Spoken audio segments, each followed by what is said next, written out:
from a smaller picture, I wonder if it would come across better. It says I'm transmitting.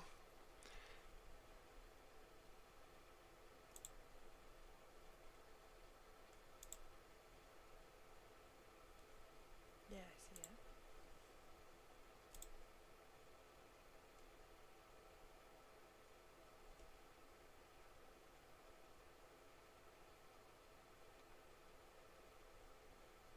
I'm just getting things ready for myself here.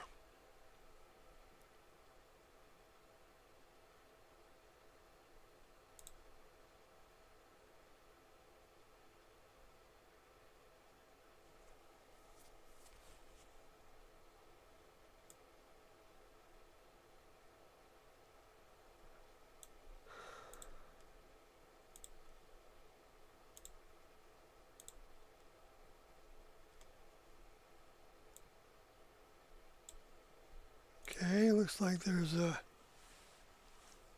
program running.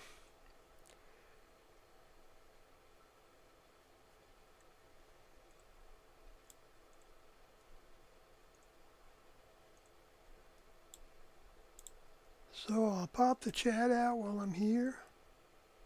Old School Dave, hello. TGIF, buddies. Oh, got my volume.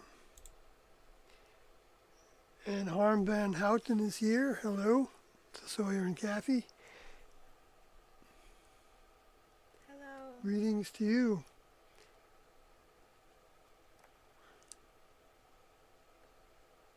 Let's see.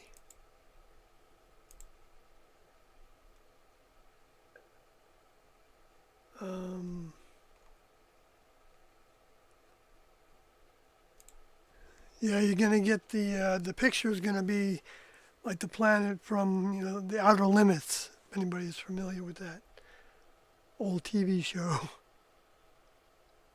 Sometimes I think there were some shows that showed some being, coming in from the distance. Because in this case, because of the poor connection.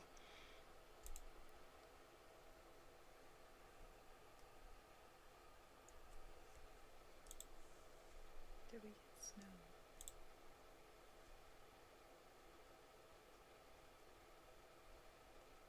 Dave wanted to know if we got snow. Oh, no, we didn't get any snow down here in San Antonio. Fortunately, but it's supposed to get pretty cold tonight. But apparently we got rain all day yesterday.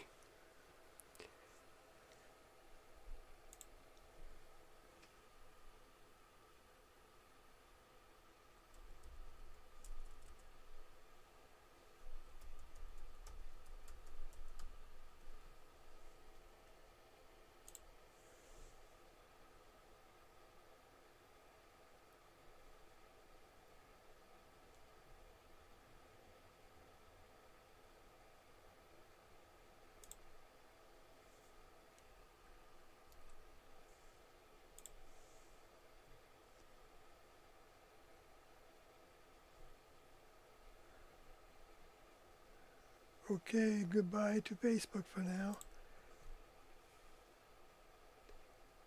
And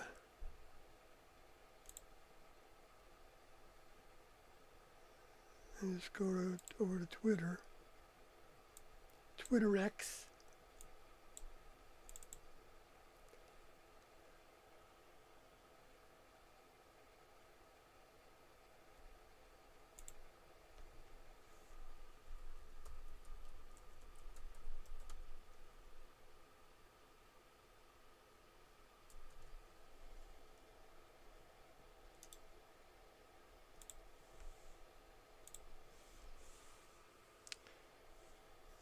Okay. That's done.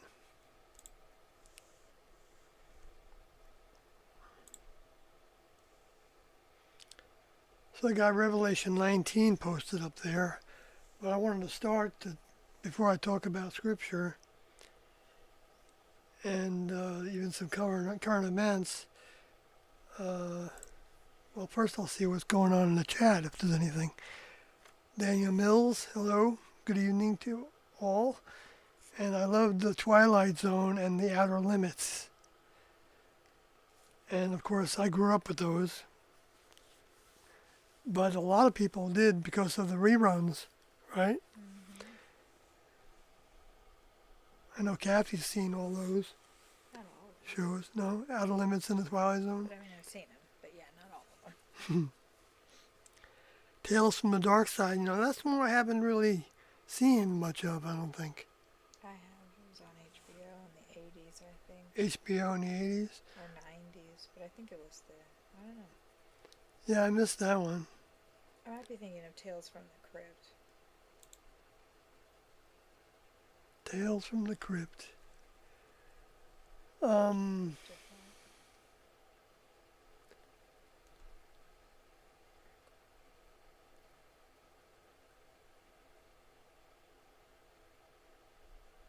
Oh, yeah, I guess the volume is okay.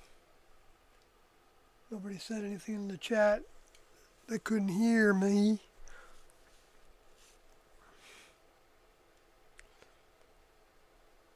And so I guess I should describe what I've got posted there. Basically a lot of scripture. Oh no, I said I was going to talk about something else first, and I do want to do that. But I was going to make it about the same thing that we talked about the last live stream, if anybody followed it, which was the tapes 30, but I wanted to add more talk about 31,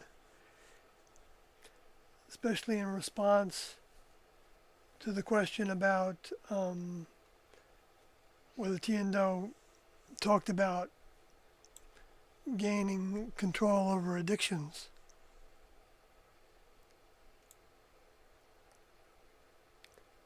So let me see here, right here. I'll put that up there. And I'll just use some of the keywords. Well, I actually did take notes. I forgot to put those notes in here. So let me see if I have them quick. I think that they're still loaded here.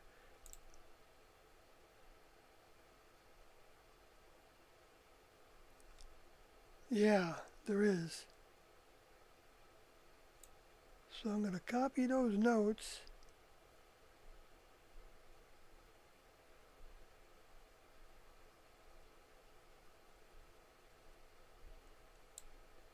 Into my file for demonstrating on the live stream.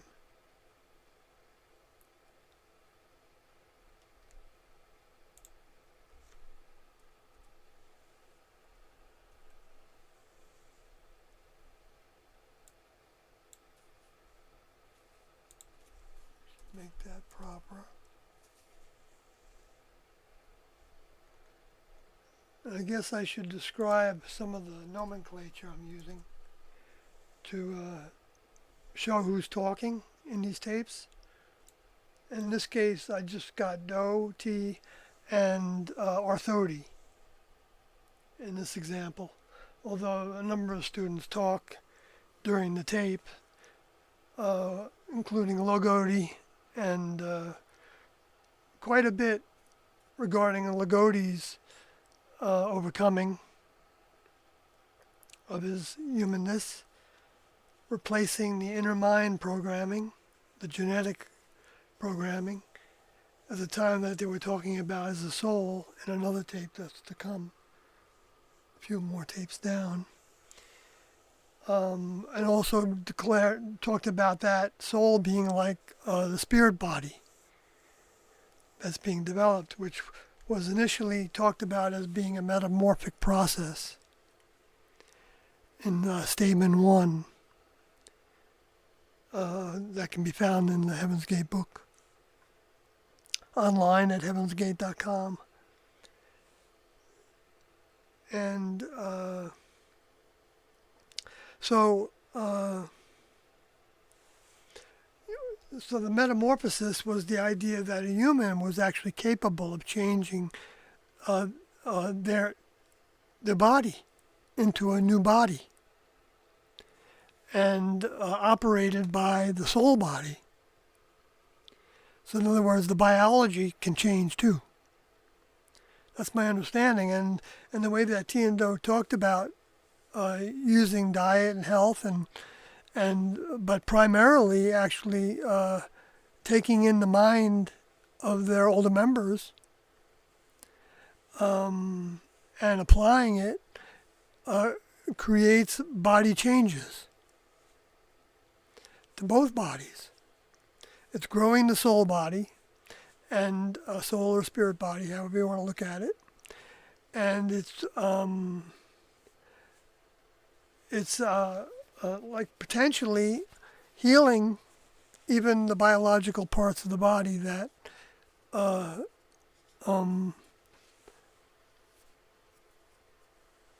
still possible to be healed, I guess, which sometimes can be affected by how long the body's been going through something that is that might not be healable, because there are limits to a lot of this, because the next level doesn't need to heal a body that's so unable to actually continue to learn lessons through, that they could just take that soul out of the body and put it into another body that was prepared for them. Because the next level, when they make deposits into human vehicles, right at the time that they come public, and shortly, actually before that, tagged before that, they have backups. So they choose more vehicles. So many are called, but few are chosen. That's a new definition of that. In other words, a number of individuals are given the opportunity, a certain degree of a chip of recognition of the next level's reality, and and that comes with that recognition is a sense or a desire to grow,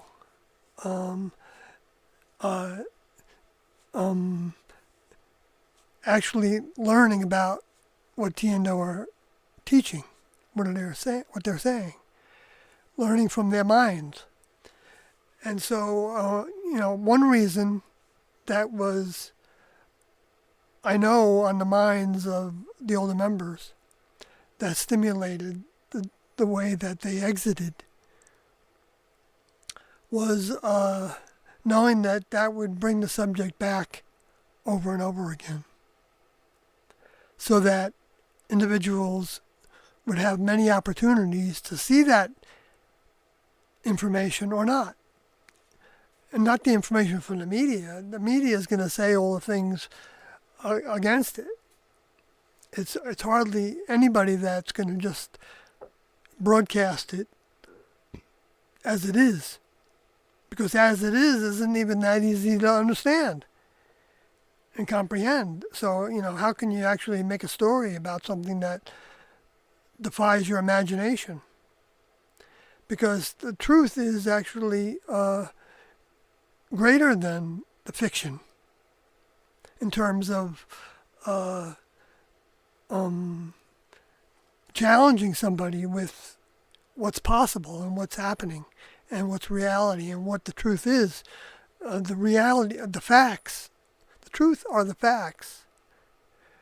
So the next level are the ones that, members of the next level, they're the ones that create the facts by their very existence and their thoughts that are true, because they don't have any manipulation among them. They don't have any deceit among them. That's why it says in Revelation 14 that they're not going to have any guile. There's not going to be any hidden motivations. The next level tells you right from the beginning that it's going to require you all to graduate. But then the lower forces step in and look for every way that they can to change that. And and dilute it and distort it, and then those become the religions. And the spirituality and the New Age is also part of all the things that happen. But the next level's been, they know what they're doing. They they have laboratories that are as big as planets, and that humans wouldn't even know was a laboratory, even though it's physical, because they know how to. Their vibrations are so different than the human kingdom that humans don't comprehend. Just like an animal, a dog can be looking at you, but does that dog know that you go to Wendy's for your dinner? And maybe they do if they were in the car right at the time. But so that's a pretty poor example. But the dog doesn't know what you're thinking and what the media is telling us and what's happening in the world, and they can't comprehend those things because they're not operating with that capacity of mind. But they can sense a lot of things, and they can feel a lot of things, and they have their own growth. The next level designed the kingdom levels to grow with the objective of coming up with human vehicles that can house next level mind, which they deposit into the human vehicles, that, getting back to that they choose to deposit into. And that all those souls are back now. They've been back for a while. I don't know how long, but probably at least since the 70s. No, before that.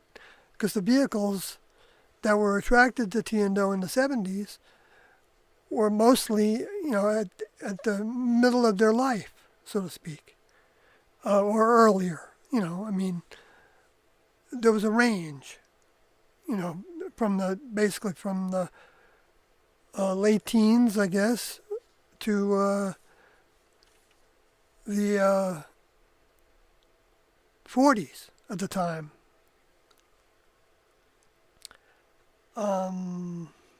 And Tiando were in their 40s at the time when they first started to go public.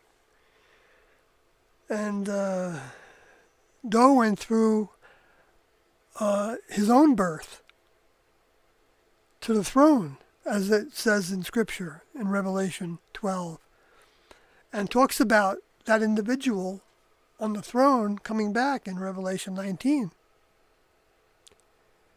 And it talks about that person as the same person that was Jesus, because it talks about him having a vehicle that was dipped in blood. And the word dipped actually is the same word that is used for baptism. So he was baptized by blood 2,000 years ago. And he was given that instruction to be baptized by blood during the account that was called the Transfiguration, which is the Greek word metamorphose, which I don't think is an accident, is because the word actually means transition, change, and something to change to. It's a transition that the physical body is equipped to go through.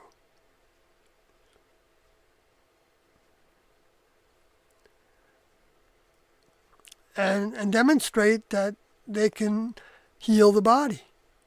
You don't have to die. Nobody has to die, actually.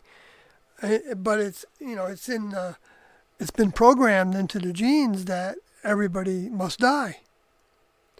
Except we have these examples, of through the records that the next level saw too would remain accurate enough so that they could bring us more reality to this whole story.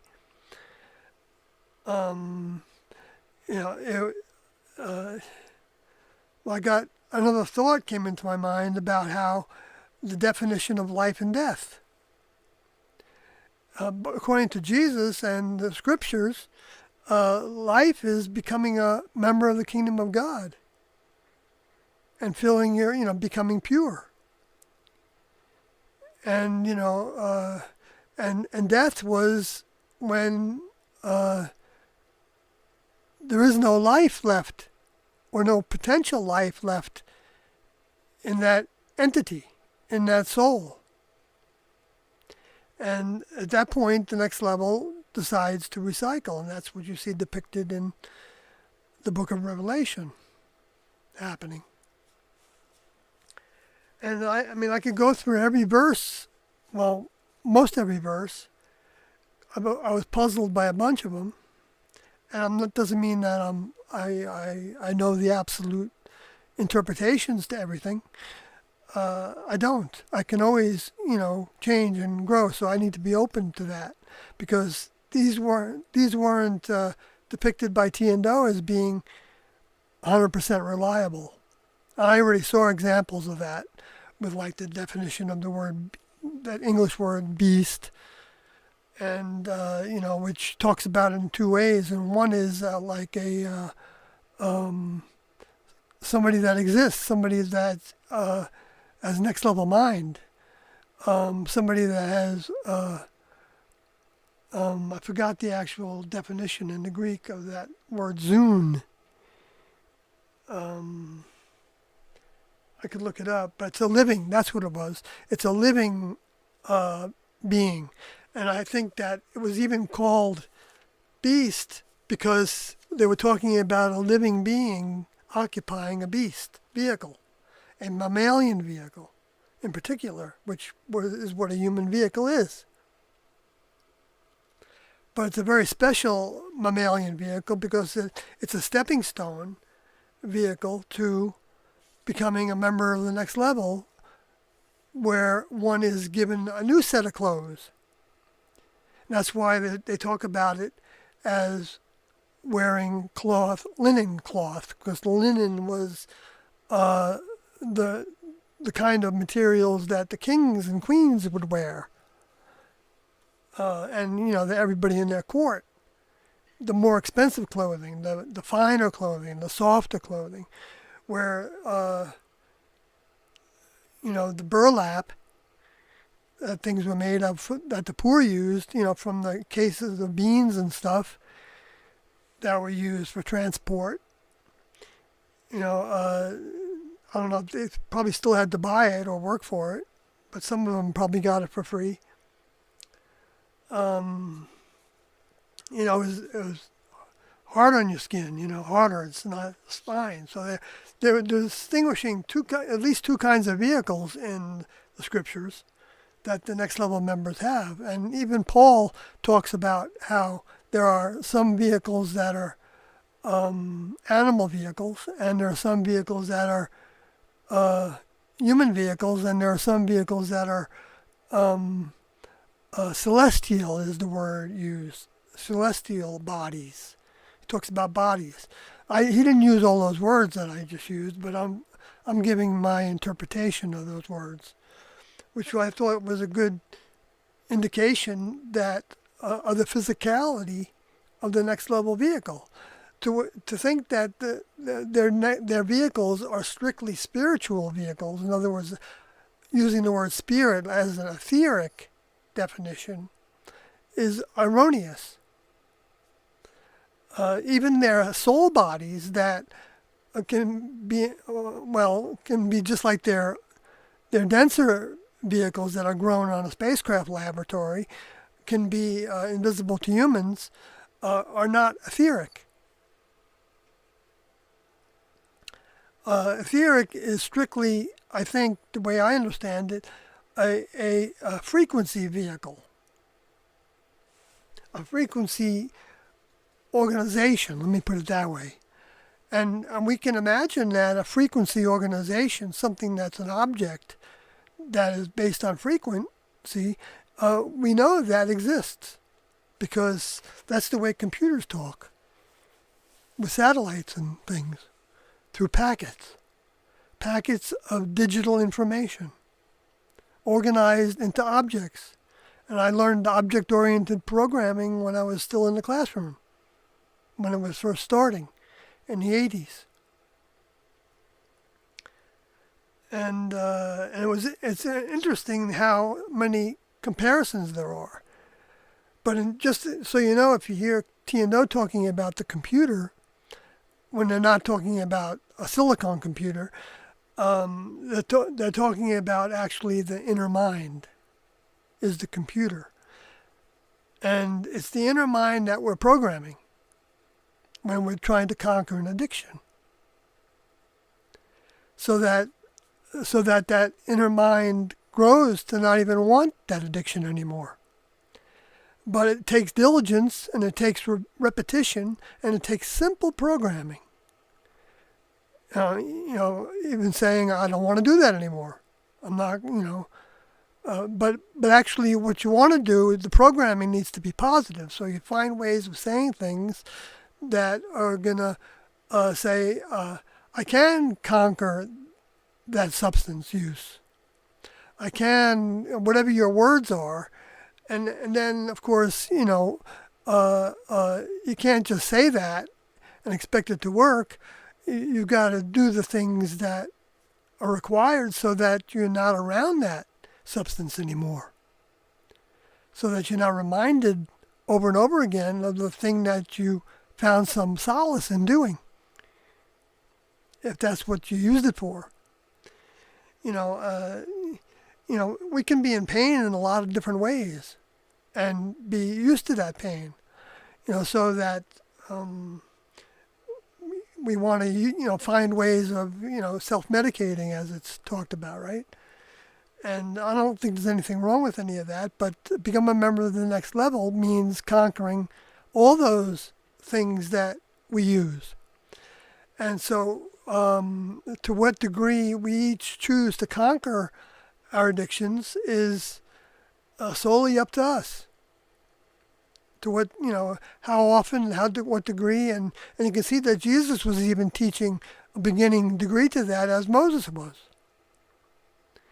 To conquering the addiction of mammalian reproduction and the sexuality that's with that. And families, human families. Because we can be addicted to our family group. But the next level is about overcoming all human addictions, because they're not glued to other vehicles. They're glued to other minds, and really the minds from their older members. That's the true definition of Holy Spirit, is a holy mind. It's a next level mind. It's holy because it's pure. It doesn't have any humanness in it. Humans have some of that holy mind, and it doesn't take a lot to produce some goodness, to show goodness. I mean, it doesn't take a lot of next level mind for someone to have to demonstrate degrees of goodness.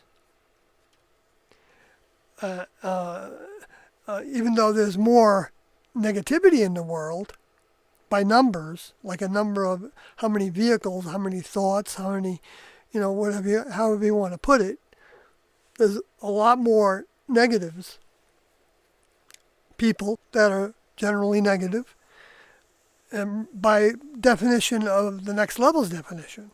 That's important. Then there are good individuals and good things that are being done. But the good weighs more. That's just one way I'm describing it. I don't think T&O used the actual weight as a measurement, but they did say that there was more goodness in the world, but more numbers of badness. I think that's the word they used, badness, at the time. Because they weren't preachers. They weren't going to Scripture and reading Scripture, and talking about what Jesus said and talking about what Moses said very often. Very seldom did they do that, and in little ways. Because they're the genuine deal. There's so much evidence that they were the genuine deal and are still the genuine deal. The creator, from the Creator's kingdom of this planet, that designed this planet and the life forms on it, to be a hothouse for the growth of souls. for the growth of soul bodies. And it's like, it's hard to see the forest through the trees. And the forest is the next level's existence. And the trees are the human kingdom that their mind is throughout, and also with the ways of going beyond what's in our minds, which is only enabled when the older members take a human vehicle in order to put their mind actually in this atmosphere and deposit that mind wherever they are, physically on the planet, which could be described as being primarily, this last time, the United States, the New Jerusalem, the spiritual or representative or actual symbolic Jerusalem, where the Lord was, where Jesus was crucified, and Sodom, which was the desert areas, the dry areas. And so one could imagine that, that might be related to the Las Vegas area or the Arizona area or a number of different areas around there. The whole Southwest actually could be considered that part of the region that they're talking about as Sodom. And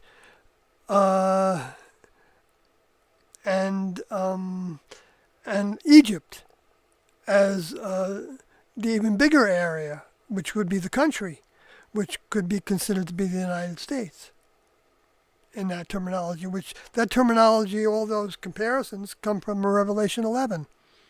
And that's where the two witnesses leave their vehicles behind and then are resurrected with their new bodies that, in this case, humans can't see. They weren't going to give that proof again, even though T and Do thought they might at first, until they realized that that was that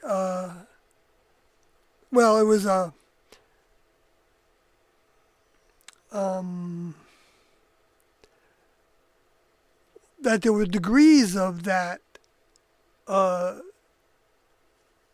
dying to their humanness.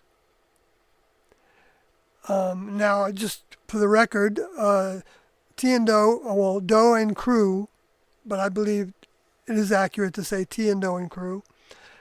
There's a reason why they put the document, Our Position Against Suicide, on the website.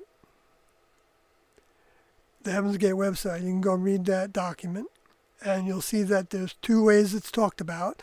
And to summarize, one is human suicide, so that pertains to us, is a waste. It's no good. It doesn't work because we need our vehicles to have lessons.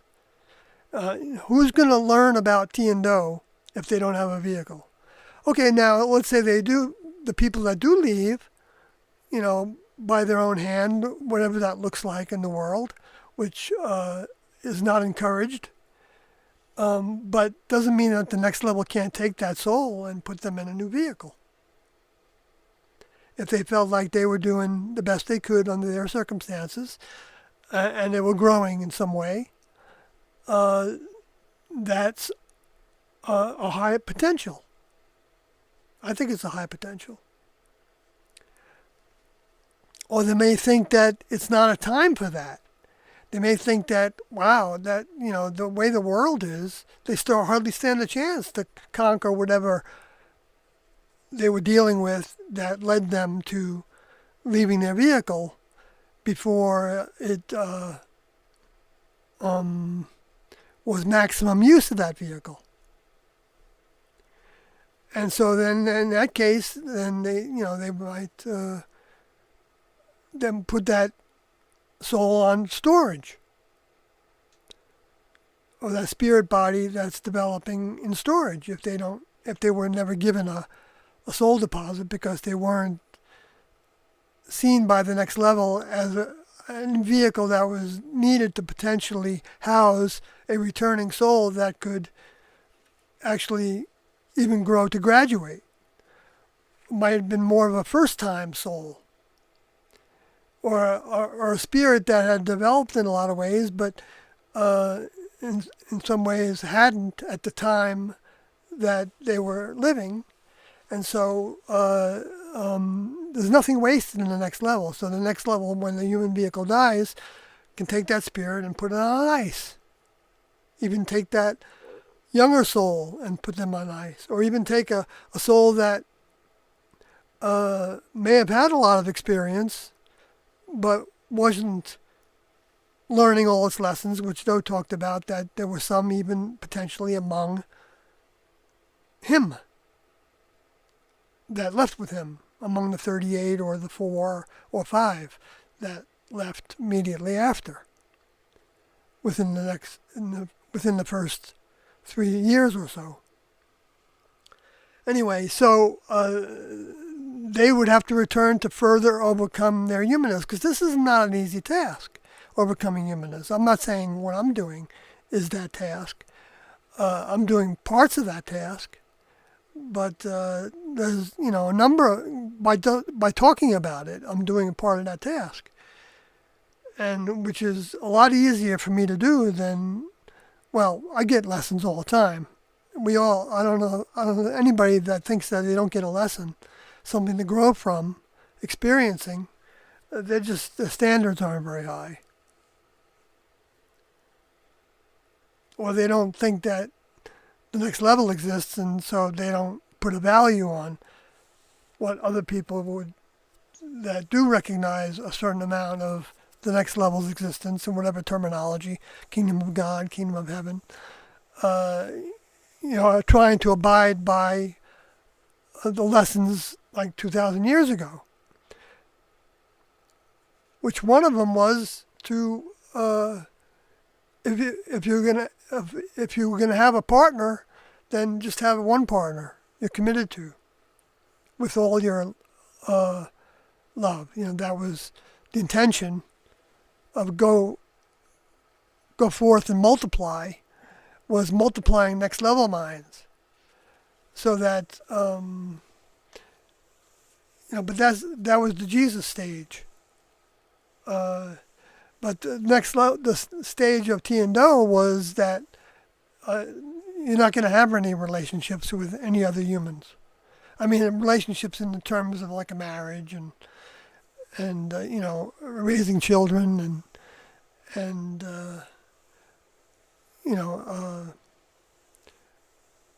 whatever sexuality goes along with such relationships, that are all human opportunities. I mean, there's something to be learned from everything. There's no can'ts in the next level. And T and Do in tape 31, which I was starting to talk about. I don't know why my screen is showing that I didn't put that on the screen right. Oh yeah. Oh, I didn't put 31 in here. I gotta put that in here quick. So I'll just take a little break on that. No, I don't want that there.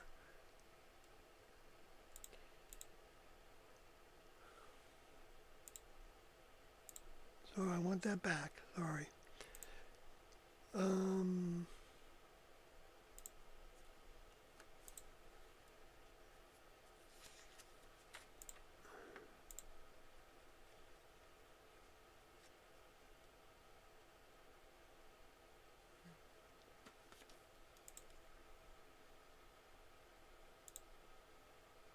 There it is.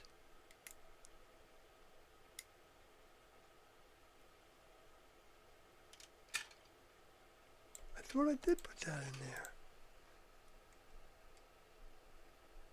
Oh yeah, I just didn't put it.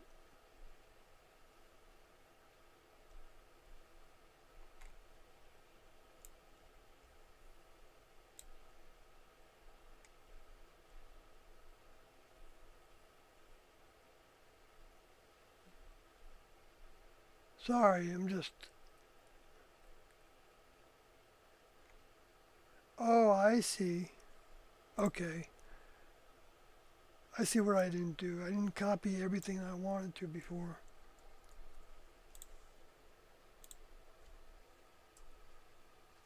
So I'm going to just label this 3, since it's continuing to talk about inner mind and conscious mind.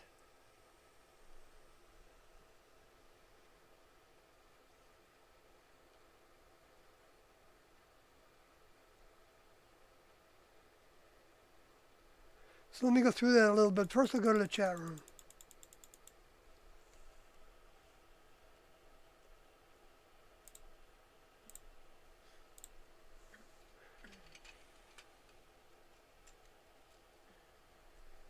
Hi Celtic King, 345.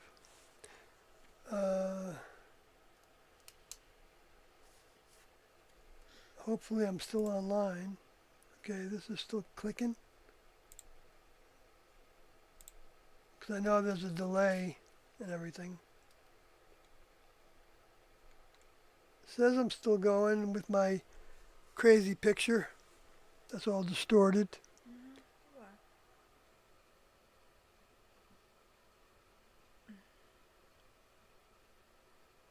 You are. Big delay.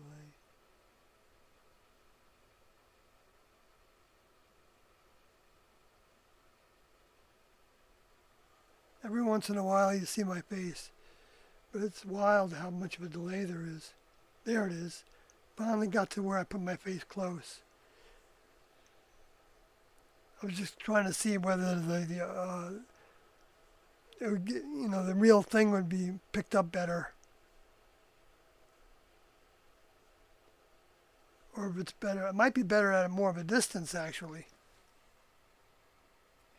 All right. Well, I'll play with that another time, but 'cause I noticed the pictures of my classmates in the top right corner. You can depict what they look like. So if I make myself smooth, It's just because it's a still image. hmm? It's because it's a still image. Why you can see Oh, that. that's right. Oh, is that right? Oh, okay. Yeah, right. Because the digitizing is trying to keep up with it changing all the time. Yes. So if I hold myself still more, maybe it would be better. We're leaving here Monday, so hopefully the internet will be better at the other campground. Yeah.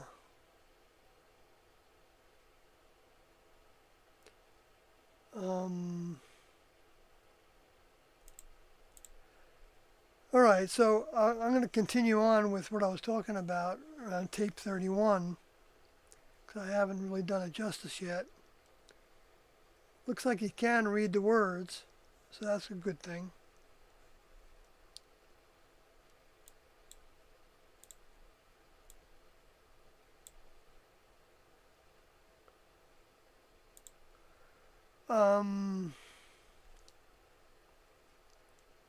And maybe it's caught up by now. But the tape log refers to this happened on November 25th, 1982, and it was labeled communication with others. I can do anything my teachers have given me to do. Stress, confusion, etc.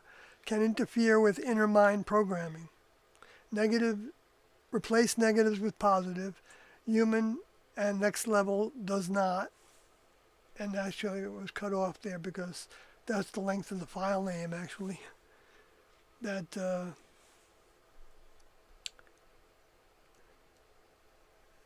wasn't the original file name because there is no original, because they left tapes behind. They didn't leave anything digitized. So there were no names. There were labels on the tapes.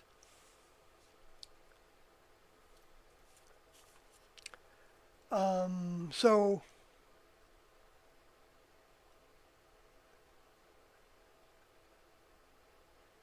and Riccoti just labeled them off the name. on the tapes that he got from storage, and then he when he digitized them, he just used, like, for instance, 031 underscore B 1125 1982 93 minutes. That's what he would have on his, and then he might, I don't think he even put the time on there, the length of time on those.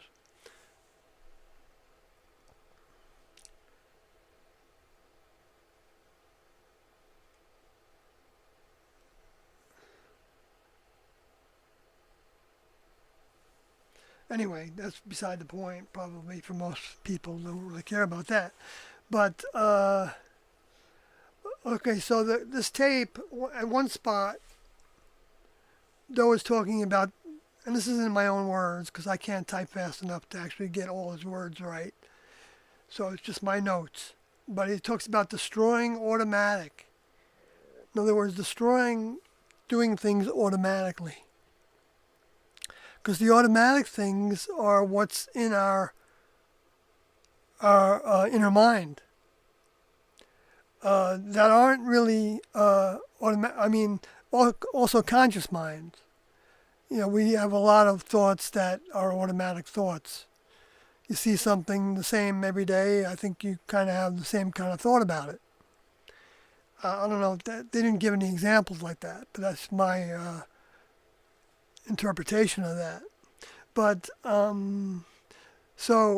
what they did say was, like, that the students were trying to, like, let's say they were a good car driver. They thought themselves to be a good car driver.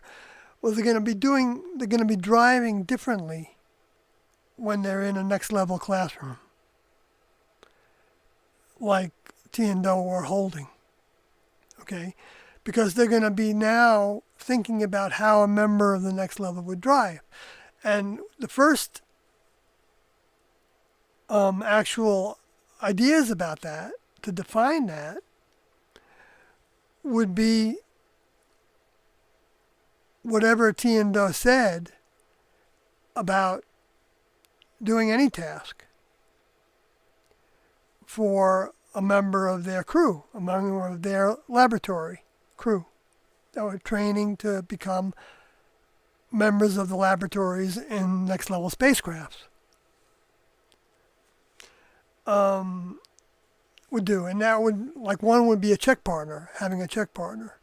So, like on a task like driving, there's a primary and a secondary. You can't have two primaries on a task like that because there's certain decisions that need to be made at the spur of the moment in order to ensure the safety of the task. And so the secondary in that kind of case would be the navigator. Doesn't mean that the primary wouldn't also be in charge of navigation, but they would have an additional, doing it in a next level way would be, to where if that was what they agreed to do, which in T and Doe's classroom was agreeing to be the navigator. And so making sure that they put their blinker on when they were turning left. And, so all those things were, over time, spelled out. I mean, that's not a lot of things I'm talking about right now, but was spelled out as part of the task that individuals were building their new mind on. Because it was the way.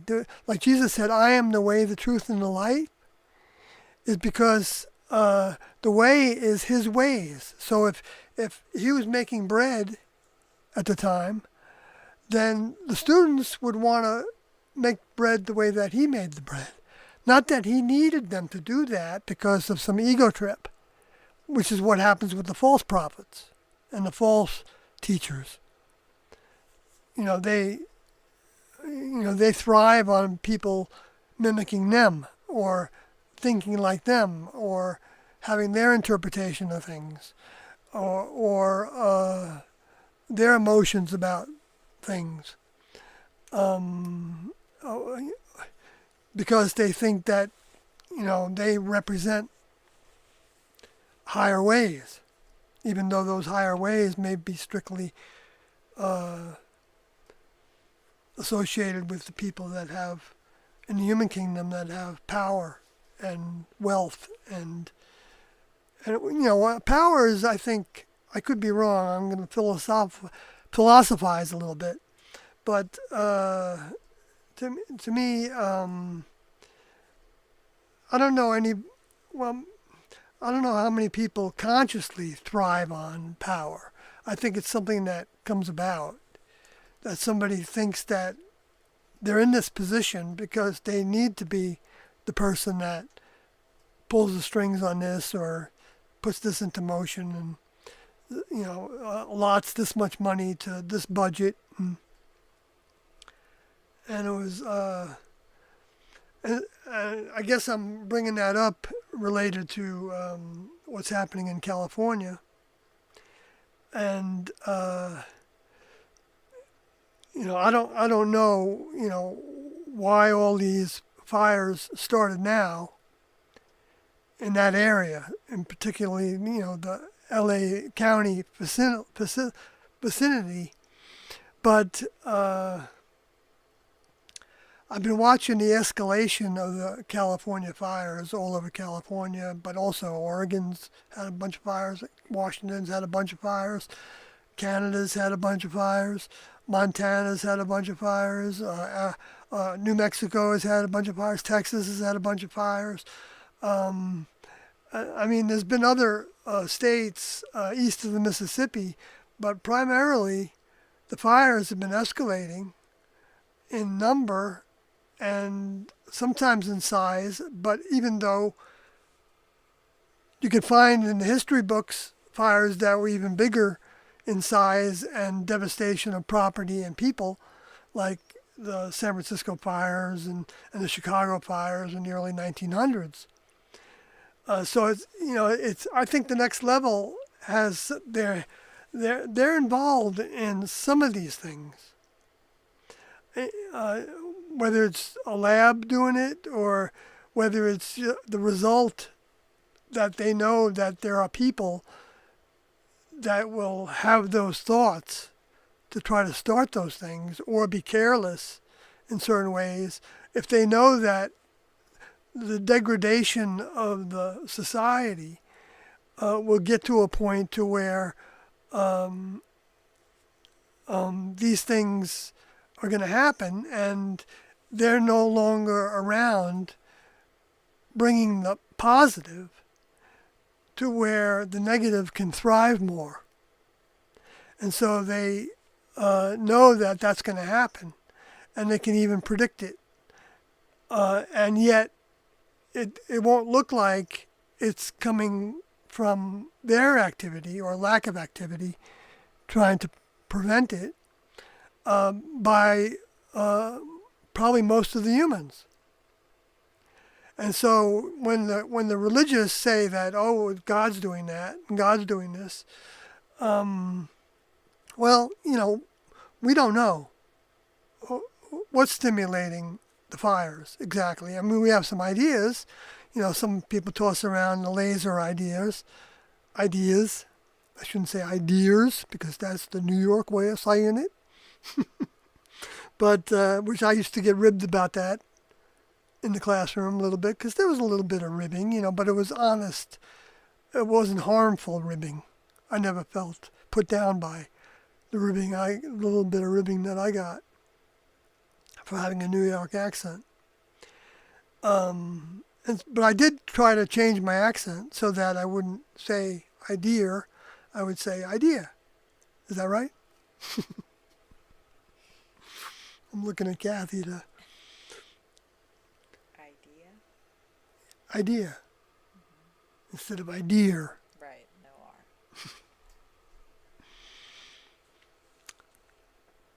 R. But that goes to driving the car consciously, because it also meant driving the human car. We didn't call it a car, but we called it a vehicle. Tiendo gave us new terminology so that our brains would be functioning on new words, literal words. because words is how we communicate with ourselves, and how the mind that's going out to others is communicated. And that's why a lot of the words become worthless in some context when they're translated and they're interpreted, and the translation goes to one language and then to another language, but the next level words don't get lost through that, but get to those that aren't looking for those meanings, can be, not make any sense to them. Like kingdom of heaven sounds like some kind of utopia, right?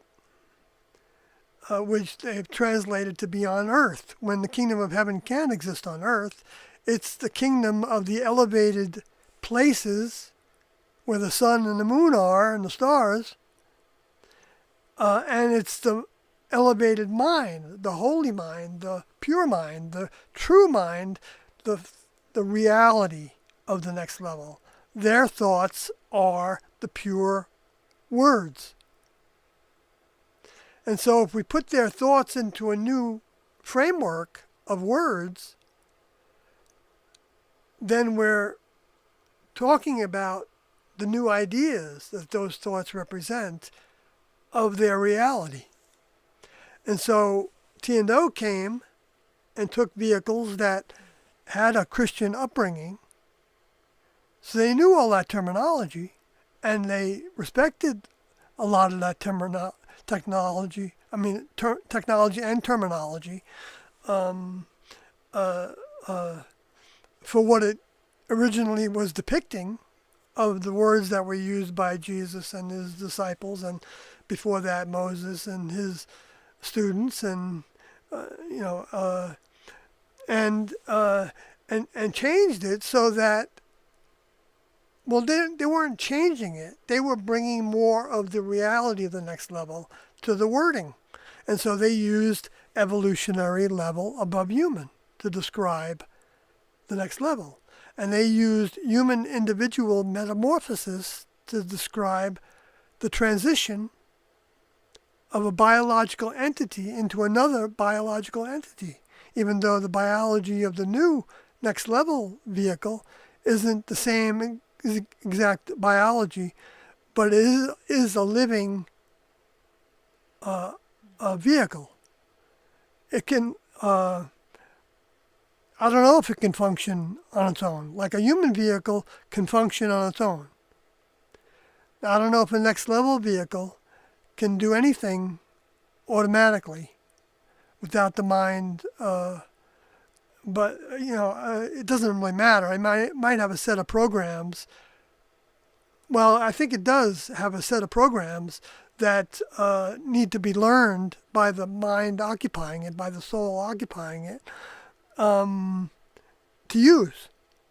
They talked about that too, and there's different strata of vehicles also, so that a younger mind, a younger soul, doesn't have the facility that an older mind or an older soul has. And it's just like, like a comparison in the human kingdom would be, I don't think this is a realistic comparison, because I'm going to use sports.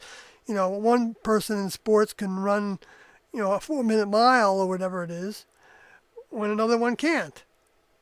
It doesn't have that ability yet. It hadn't developed that ability. And you can take that to many of things in the human kingdom, where people learn things that others don't.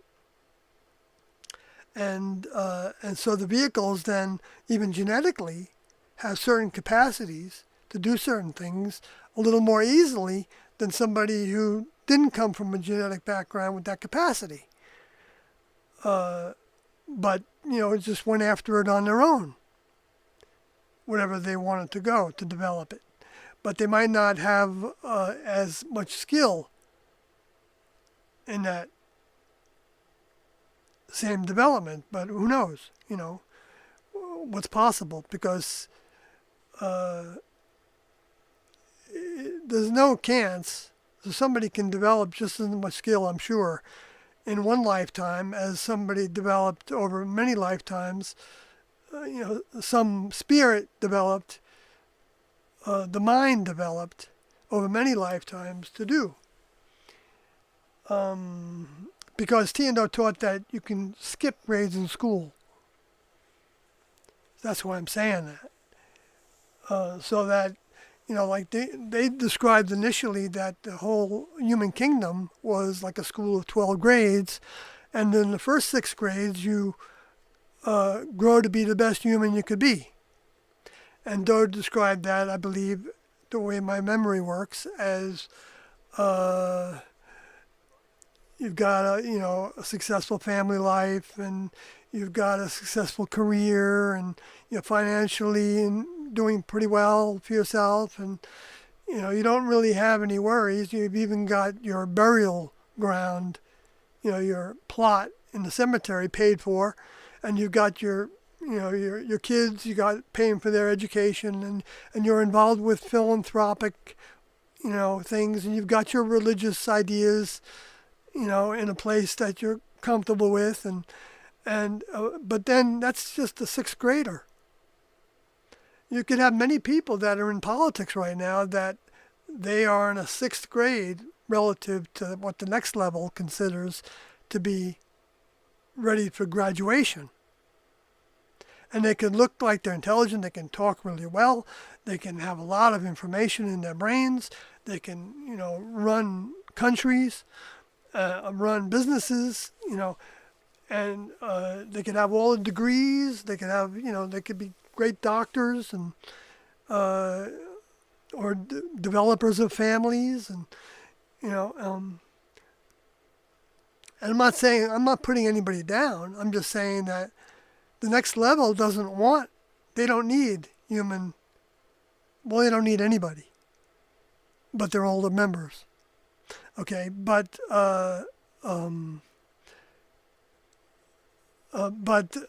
they don't need human doctors. But they value people that do things in the human kingdom, because it's the human kingdom, and they want to upgrade the human kingdom. They want the human kingdom to evolve and develop more and more next level characteristics, so that whatever somebody's doing, they're trying to do it with the next level way of thinking, or feeling emotions, and feeling is a big part of it. And so let's say you have a choice to do things, and in one way, somebody else is going to be down and out because of it, directly, because nobody's responsible for everything that happens in the world, of course. And the other way is something that can help somebody else.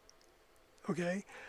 And the next level is about helping others especially when the older members aren't present in vehicles. Then humanitarianism is about the best behavior that a human can have. And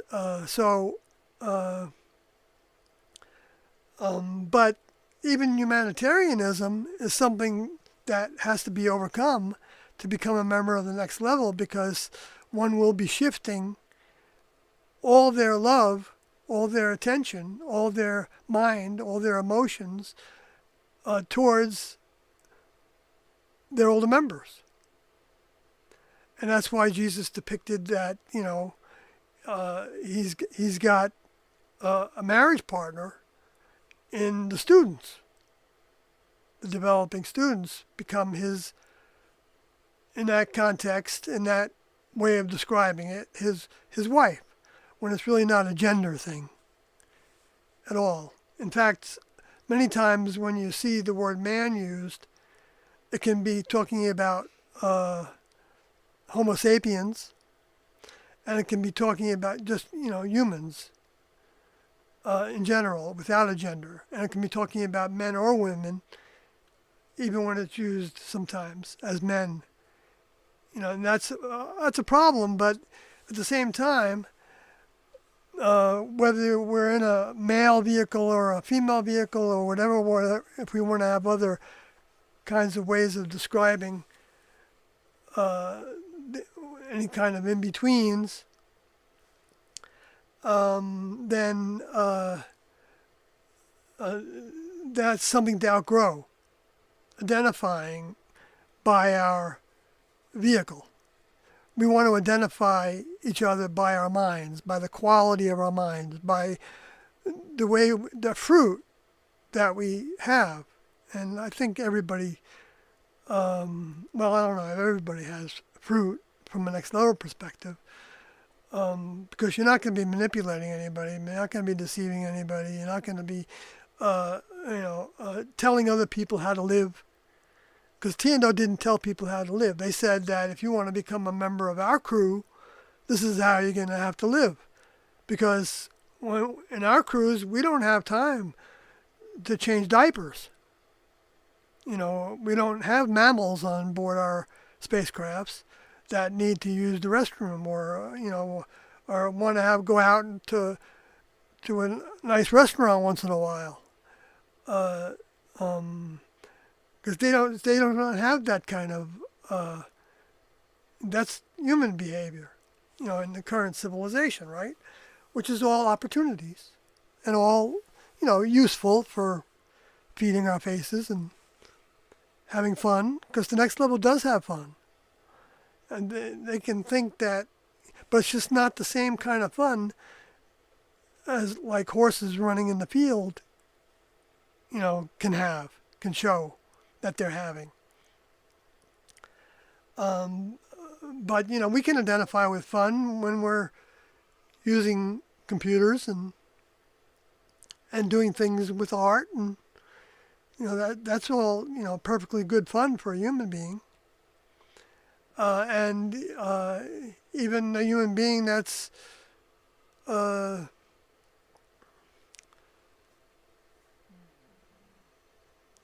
gravitating to next level information, is still capable of having fun, and it doesn't have to be, it doesn't have to be all like Dungeons and Dragons kind of, because members of the next level, they've got their chins up, even if they have something that happens to where they're depressed or they're, some degrees of depression for periods of time. They want to get out of it, and they know to ask the next level. I say no, but it's not just a knowing. It's you have to want to ask, because you have to be willing to change and address your difficulties, whatever they are. And the next level then will give ways of conquering those difficulties. And or lead us to them, or send us somebody or some that has, or just so happen that we turn on a tape that talks about something that T&O are talking about, something that we just experienced thinking about, or having, like Kathy keeps on telling me a number of times when she's been thinking about something, and then she listens to a tape and she doesn't even know why she's putting on a certain tape number, and all of a sudden she hears T&O talking about the very subject that she had on her mind recently. And I think that does happen. That's not like an illusion. The next level can hear our thoughts if we ask them for help. If we ask T&O for help and for service, that's the biggest thing to ask for, I think, is service. And that service, T&O want us to give them service right now. It's not that they get off on it. It's not like they are like kings and queens that are, we deserve to have you pawns. Well, the next level members aren't pawns. Like Students in the classroom aren't pawns. And they got to do the work. And when they do the work, they're actually serving as assistants to the king. The highest assistant, if you talk about it in human terms, to a king would be, or a queen, or anybody that's, the top of the ladder. I don't know, would that be in the human governments, like the senators and the Supreme Courts and all the other courts, but in the next level, they're all the same. They're all, well, I mean, that's not true. I mean, there's members that have more experience than other members. There's members that have more control than other members. There's members that do tasks that other members don't do. Just like in the human kingdom, that happens. Well, the reason why it happens in the human kingdom is because the next level set it up that way, even though a lot of that part of the mind, I believe, has come through the space alien souls who have been trying to cultivate human beings. And that's why it says in the bottom of Revelation 19,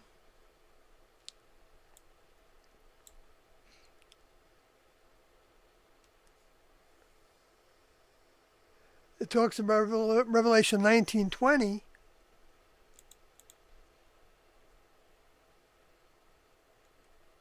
Why isn't that moving on my...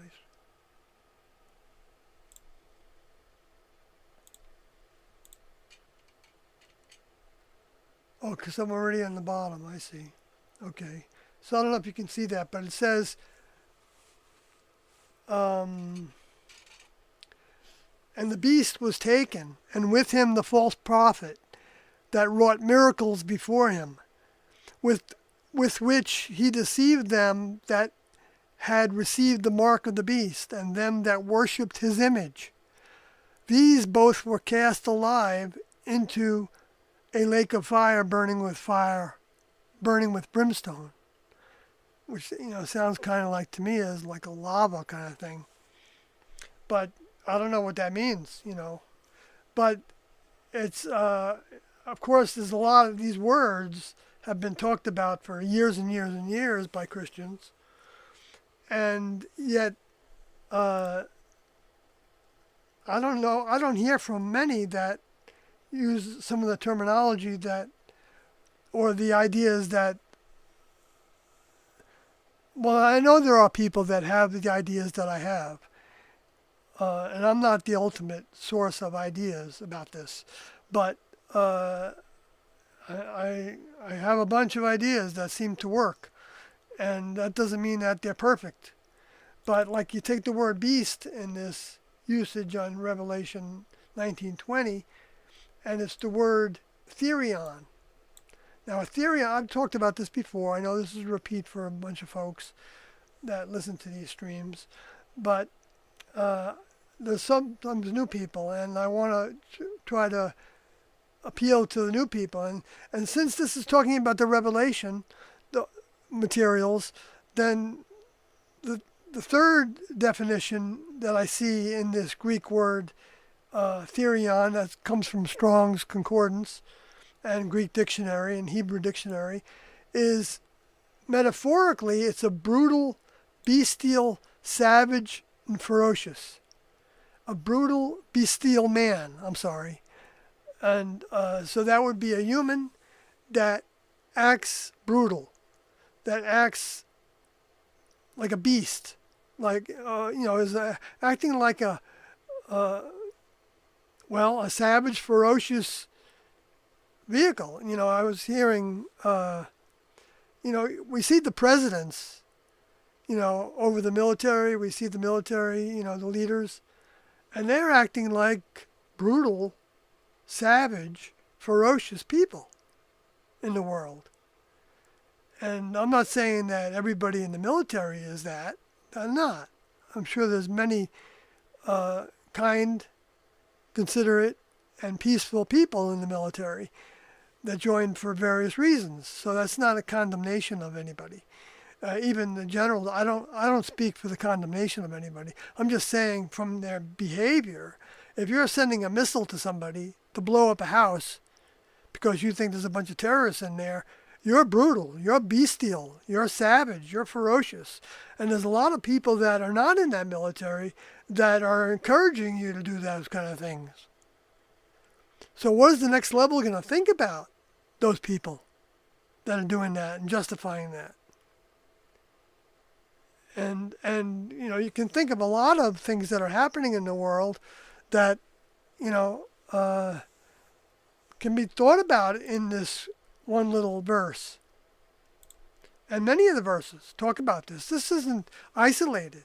I can go to you probably at least 3 different places where they're talking about this beast bringing miracles about.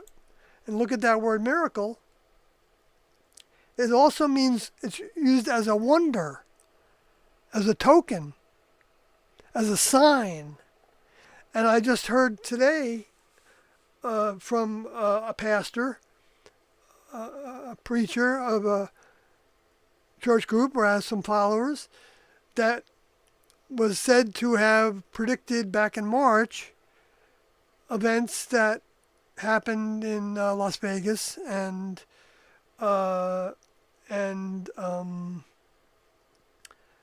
New Orleans on Bourbon Street, and the shooting of Trump on his ear before they happened, right? Okay, so that he was talking about in his current translation of the ideas and thoughts and images that he got, that he felt like came from God, came from the Lord, that I can hear Doe saying in my mind, when I heard that, yeah, which Lord is it? Because there are space aliens that are pretending to be the Lord, and there are also thought forms that the space aliens are bombarding humans with. Now, I don't know how they do that bombardment, whether they actually have transmission software, that can actually send words in frequency form into the ethers to be the same as a thought, because the thought has frequency to it.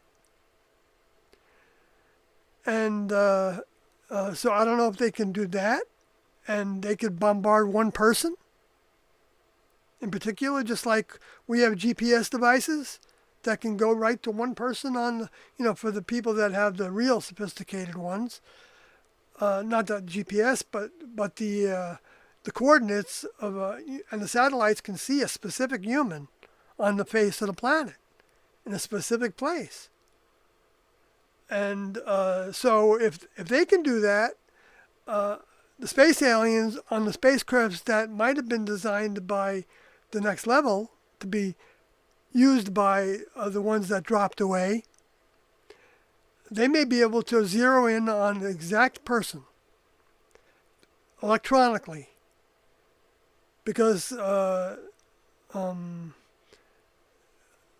and they can even, well, Tiandos said that they can even manipulate the discarnates in the world to be in certain places. So you could have those discarnates going to certain individuals and telling them to do certain things that might have been unheard of before, and that the next level might be monitoring before, and keeping people from being receptive to those thoughts.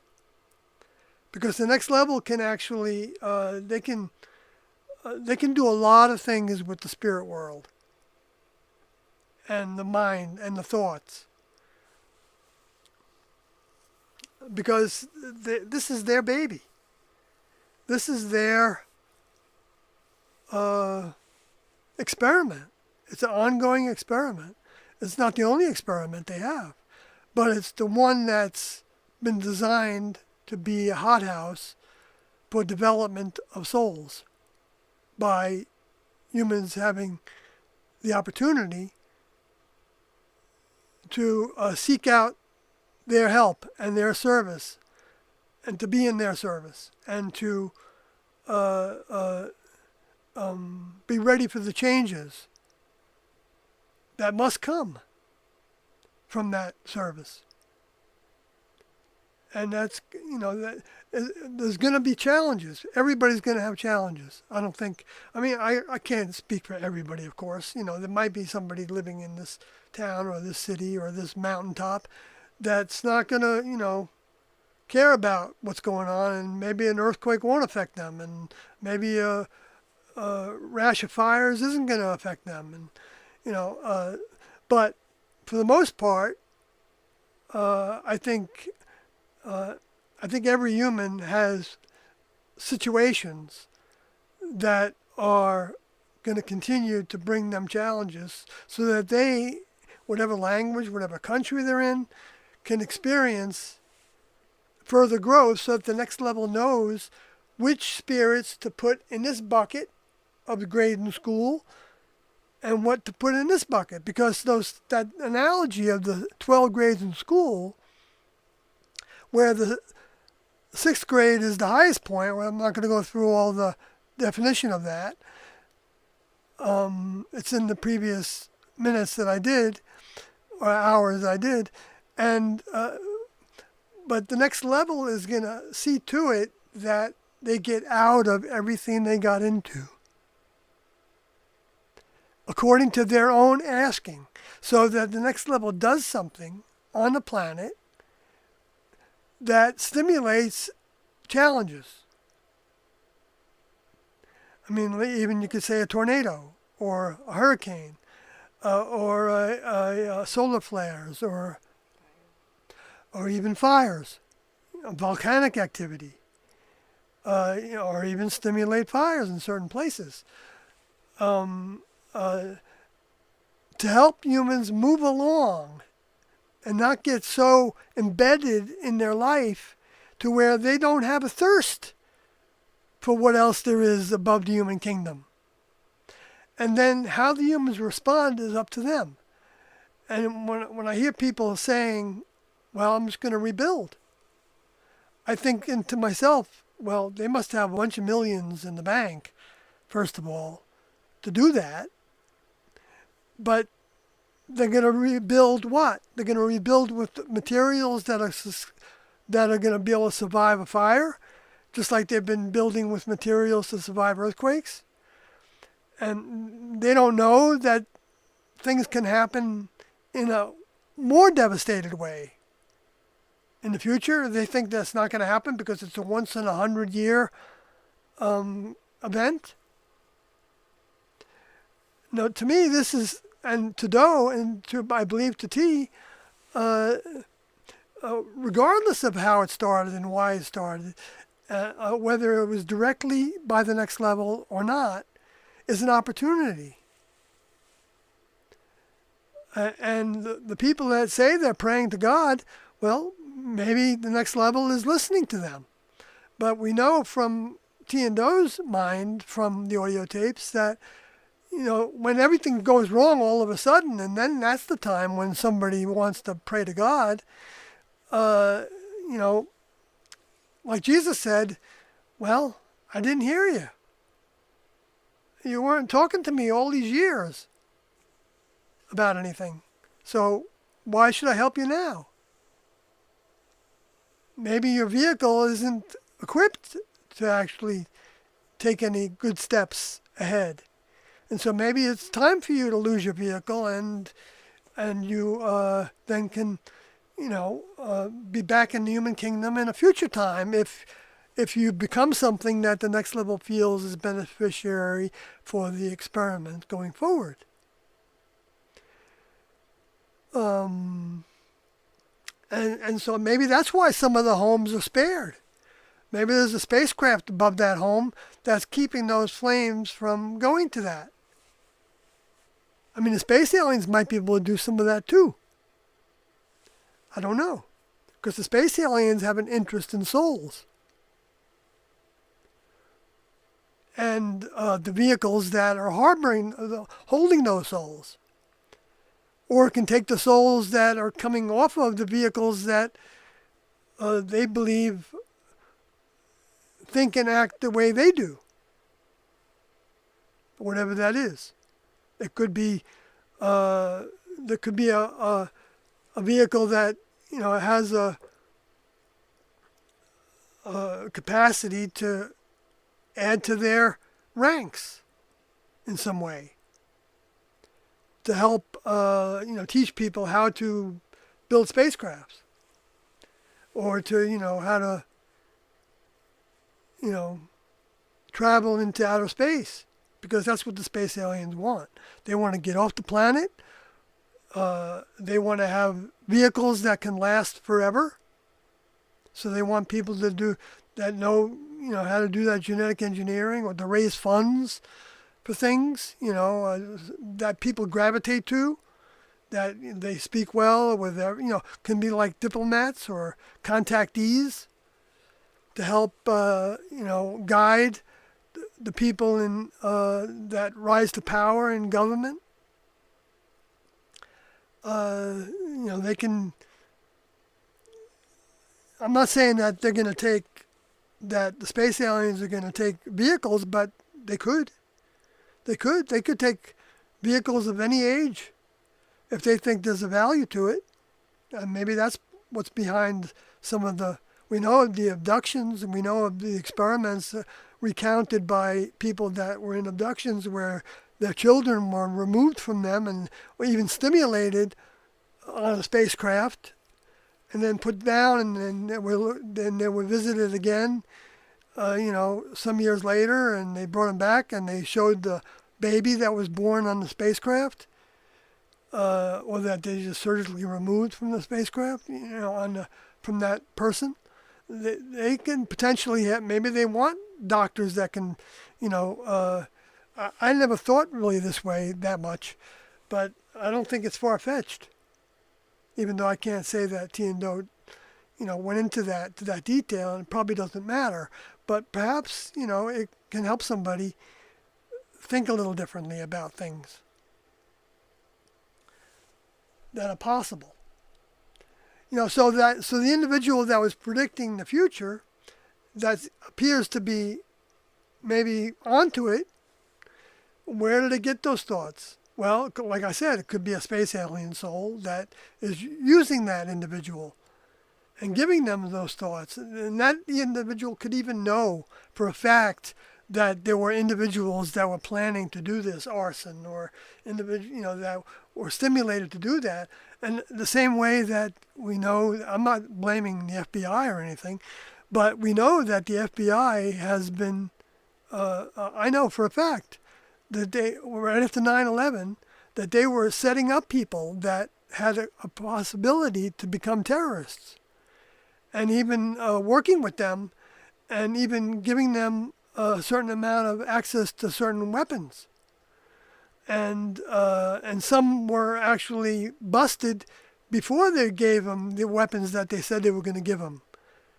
And I remember some of those cases that came up. I don't know if those people have, because at any given time, there's somebody that is so distraught that they're going to go down the darkest road that they can go down, because their life has become a failure, and they've been influenced to entertain negativity for so long that somebody could put something in their hands, and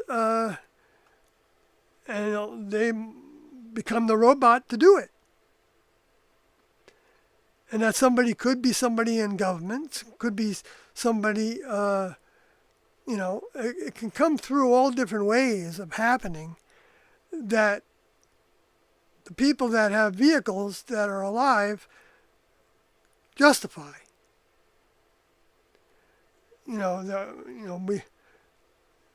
I know there's, I was thinking the other day, but why would,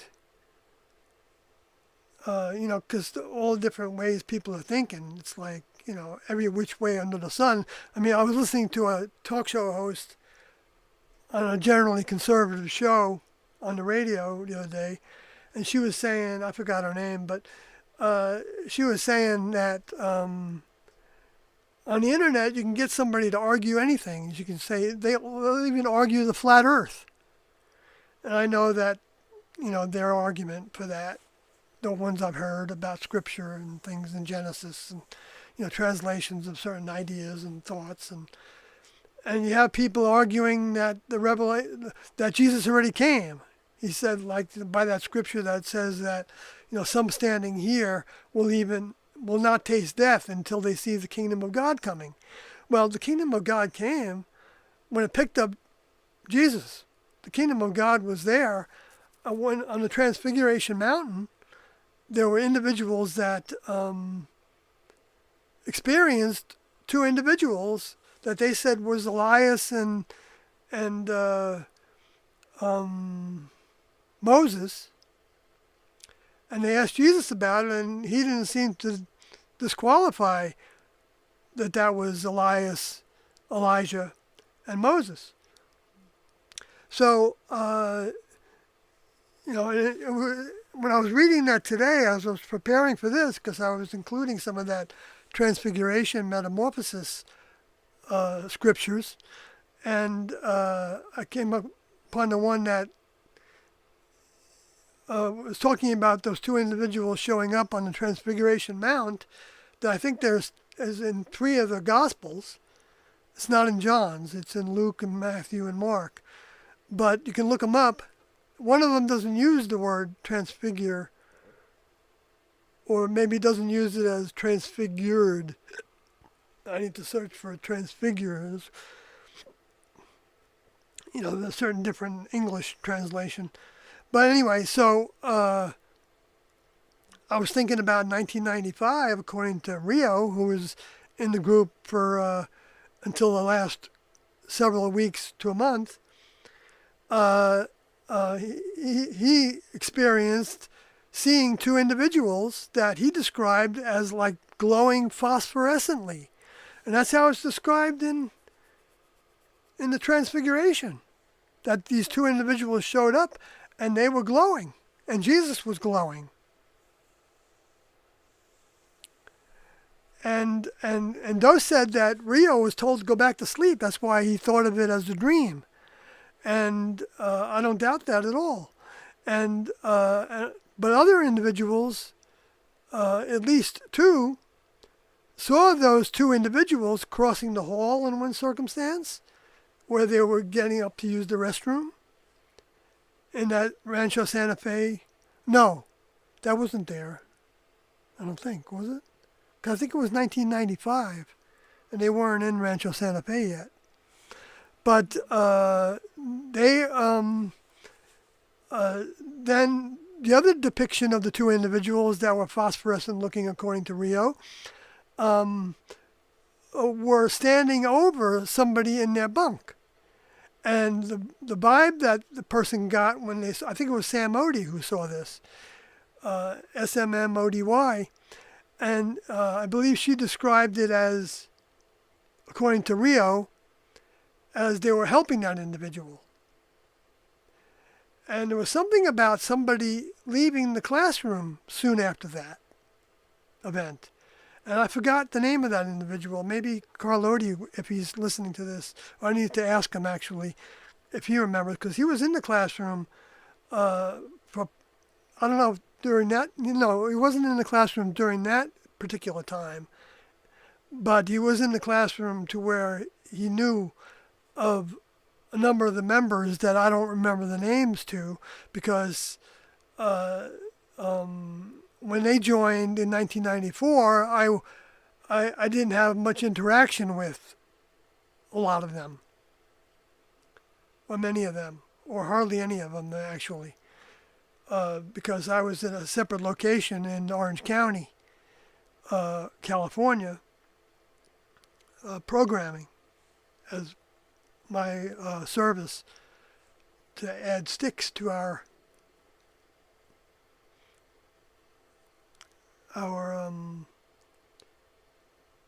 the payment of our needs. Anyway, so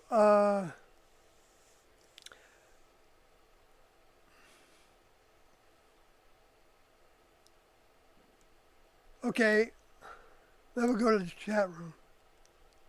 Thank you, Kathy. I don't know if you said that. I did not. Oh, I heard it though. And I felt like you. I'm being a good girl. No, please tell me.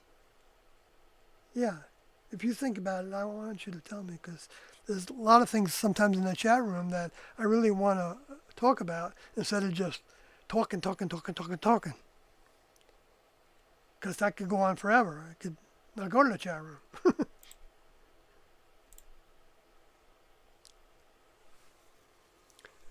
Okay, so oh, the Finch show. Yeah, you're back, and I did, before I read what you said, I want to just say that that tape 30, 31, and I don't know about 32 and 33, but I would include them and 34 as well. But 35 then also has a lot of talk about getting control of ways of thinking in terms of the addictions. And what was required of the students, I believe all can have application to us now. I think there's something to be gained from T&O's information, no matter whether it applied to us directly or not at the time. That's why I left him behind. But Finch says, "Hi Sawyer, Kathy and all. Glad to be here. I had such a rough week and day, but this helps to make sense of it all." Great, I'm really glad that can help you in that way. Because there's a lot, that we can be striving to make sense of. And it is stressful. It is rough. However it translates. I mean, it can be rough, but you don't even really know how rough it is. I'm sometimes not, I'm observing things like on these fires that are happening, and I'm sad in one way, but in another way, I know that there are growth opportunities. And it's easy for me to say, but Kathy and I think about, whether we could be in a circumstance to where I was thinking about it today, actually. This is a lot of trees around us. There's been fires in Texas. And what would we do? I mean, the worst scenario is that, we leave with our bodies. I mean, that's, which would be great. I mean, that we would have that because we could still learn from everything. And the people that survive these difficulties, it's a big difficulty. It's a big challenge, and it can be,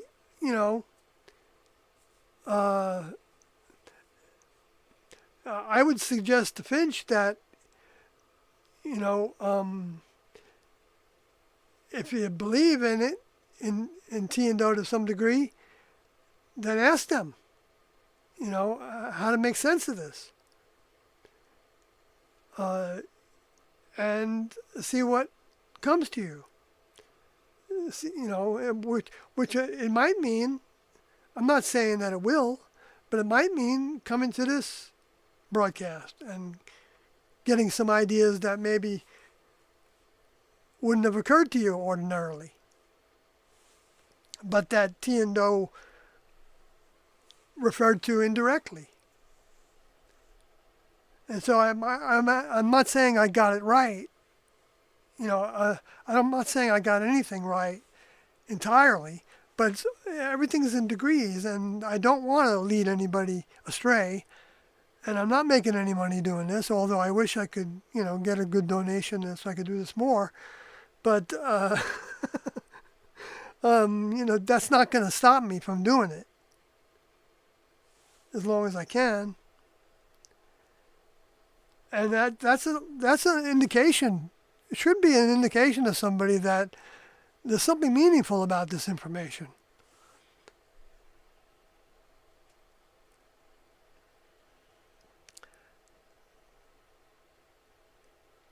Baby Yoda says, "Isn't people trying to live longer in their vehicles kind of selfish?"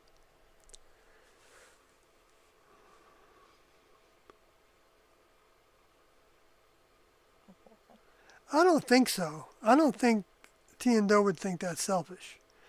I think they want us to take care of our vehicles so that our vehicles are clear, so that we have as much quality time um, uh,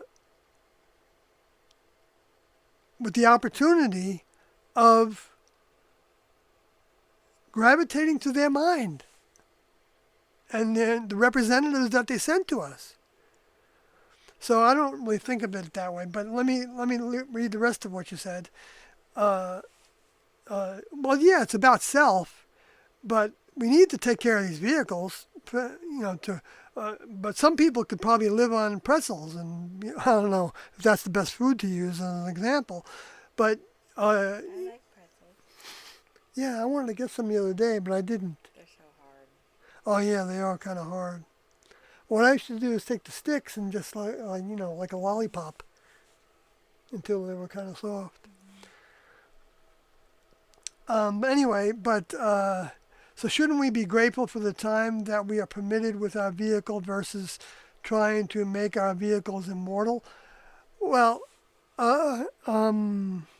yeah, immortal is a big thing. I mean,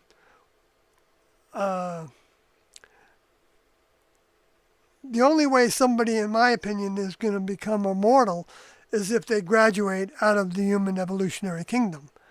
And so all the food, this is a good point, because I think Doe actually talked about this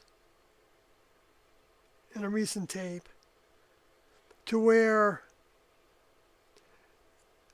he was working with diet and he was fasting on grapes, and we'd been through a lot on diet. I was there at the time. And he only wanted longevity, so that as long as the next level wanted him to have tasks on the earth, and students that are also performing tasks on the earth because they're putting their thoughts out, positive thinking out for people to pick up on how to have a healthier lifestyle, so that the vehicles can be healthier of mind and body. Because health isn't just about not having aches and pains, but or not having disease growth inside of us, or rashes coming out of us, and things like that. It's to the next level. It's about having clearer thinking, having more common sense in a next level way of common sense. So that when we hear certain things, or less fogginess. I mean, I don't know, like to the degree that the next level didn't want their students to use caffeine. They didn't want them to smoke weed or use marijuana or THC, or they didn't outline it that way. They just said no pot, period. And that also meant other drugs as well. No alcohol, even though we toyed with alcohol a tiny bit at one celebration, and Doe didn't like the way it made his consciousness feel. And he didn't want to have an altered consciousness. He wanted to be as clear thinking as he could be.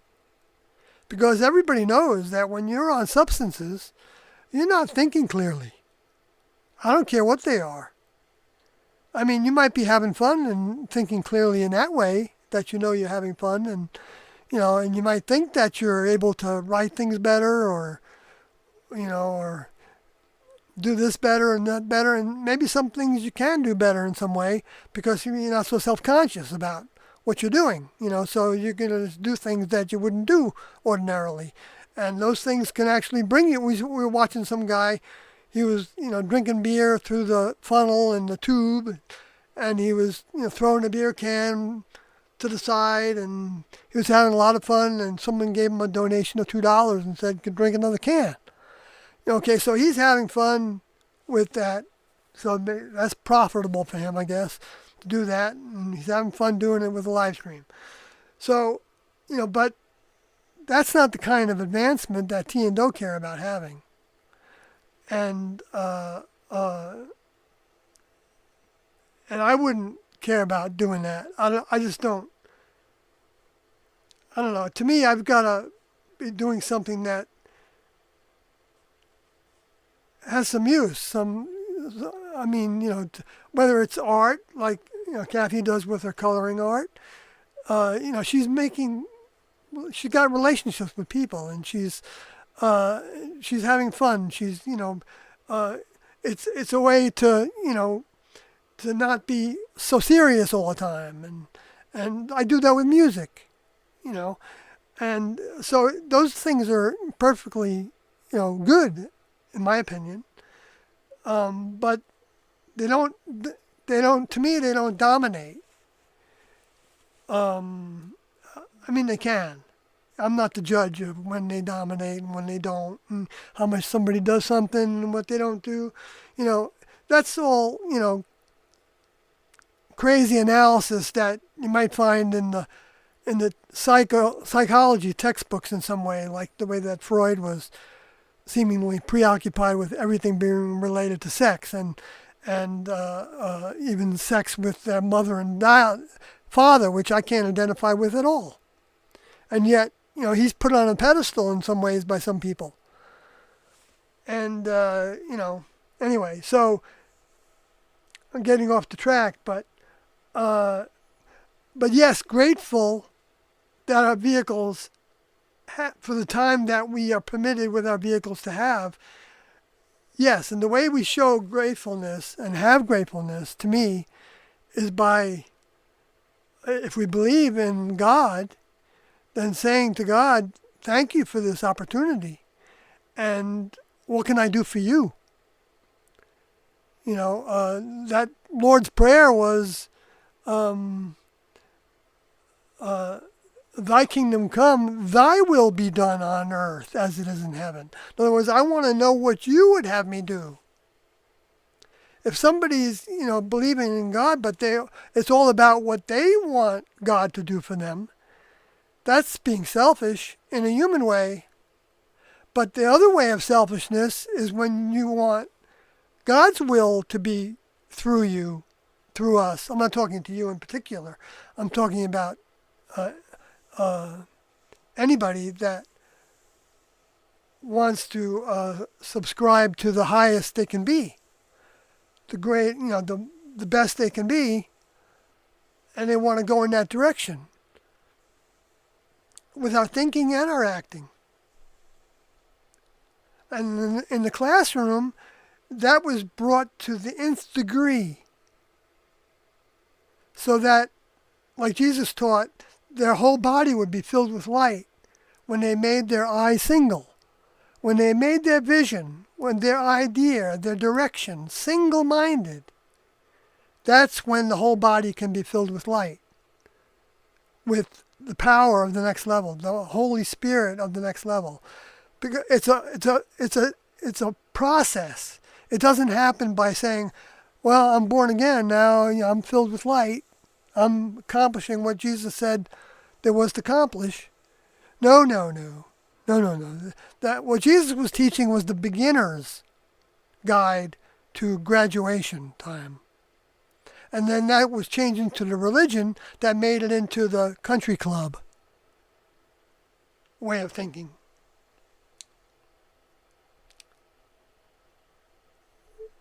But wanting to be immortal, I don't know why, but in my mind, I don't want to be immortal in this vehicle, in this world.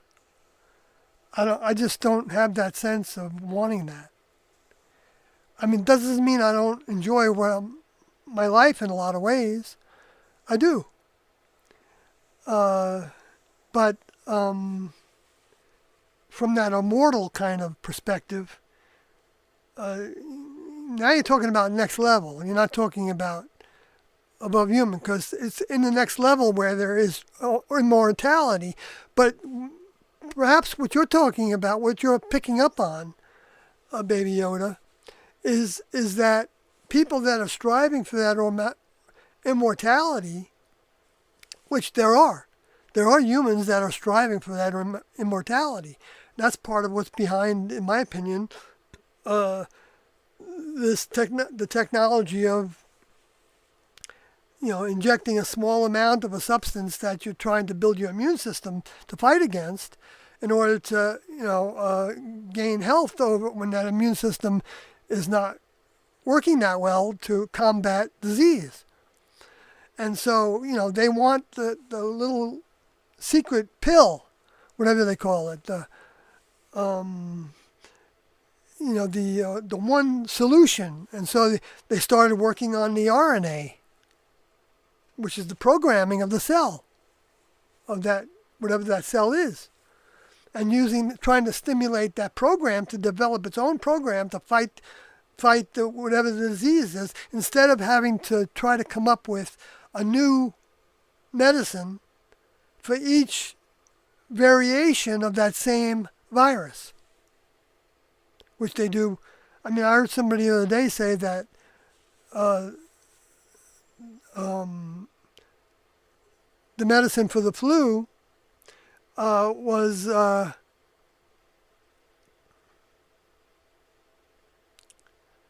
good for your life. But they weren't telling people that there's a new variant every year. So even if it's good for that one variant, you can still get 10 others. Well, I don't know about 10 others, but as many as are circulating, whether it's called this name or that name, or it's in this kind of structure or that structure.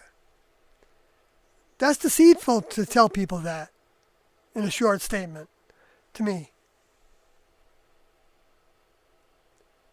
They don't think it's deceitful, I don't think. They think it's necessary because people don't know what to do. And that people don't want a long fix to their problems or diseases. Anyway, so Baby Yoda says, like the wild tech doctors, not just people who obviously want a long life, but like mad scientists, if you will. Yeah, well, I guess, there's probably some mad ones, and there's probably some that are, well, mad becomes a relative condition, right? Look at what they do to animals for their testing. So some people would look at that and say, what are you doing, putting those electrodes into the brains of those dogs and things, and rats and stuff? That's pretty mad, Or using humans as their laboratory, as their rats, by hardly doing any testing on a medicine. And that's mad. So, but we can think that that's not the mad scientist we're thinking is so problematic, so bad. We think of the Frankenstein guy, right? That's trying to make a human. Well, humans are doing that. They're doing that with bioengineering. They're doing that with genetic engineering. Same thing. But they're doing it with trying to program computers to be the robots, to make to not so much as make decisions, but do everything in life. Wash the dishes and stuff like that. And people are in awe about it. I saw a stage where somebody was giving a presentation about the robotics that they were doing, and then what comes up from the back of the stage, they have the floor that go down, up and down, like with the orchestra and stuff on some stages. And what comes up is a row of robots that were standing up. They were all humanoids. And they all had different colors and different shapes, sort of different variations to their size and stuff. And they raised their hand up, some of them, and waved in different ways. And these were actually supposedly robots that had been developed, and they were putting on this symposium probably to raise funds for further development and to get in on it as probably a financial venture as well. They don't do those things for their, because they just believe in it.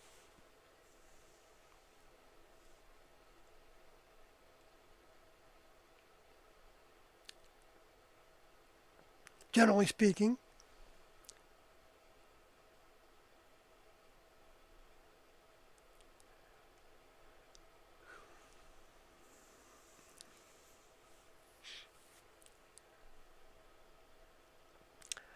Well, yeah, Baby Yoda says, P.S. You have lived such a cool and unique life, Sawyer. And,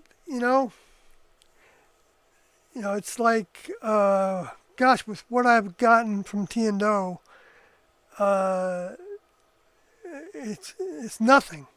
It's really nothing compared to T and O. If anybody can start to allow their vehicles to put aside the doubts and the fears long enough to start to dip into what they left behind. And the audio tapes would be a big part of that, in my opinion. To see the in-depth understanding of what they were all about, which was in their words, in one of the letters that they sent to one of the individuals that was going to do some tasks for them after they left, which includes, keeping the Heaven's Gate website alive, is they wanted to, which wasn't just for them to do. It was for anybody that wanted to participate in that project. Anyway, because Riccoti was given the initial maintenance of all those websites that they had. And but other people were given, like Mark and Sarah and Wanodi were actually given the code to the website. Was it one other person? Oscody?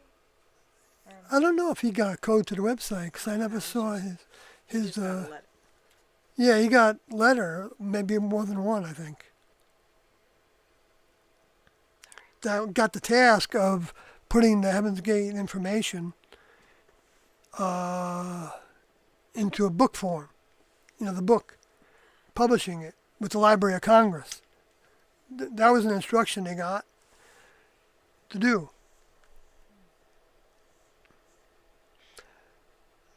It's getting cold.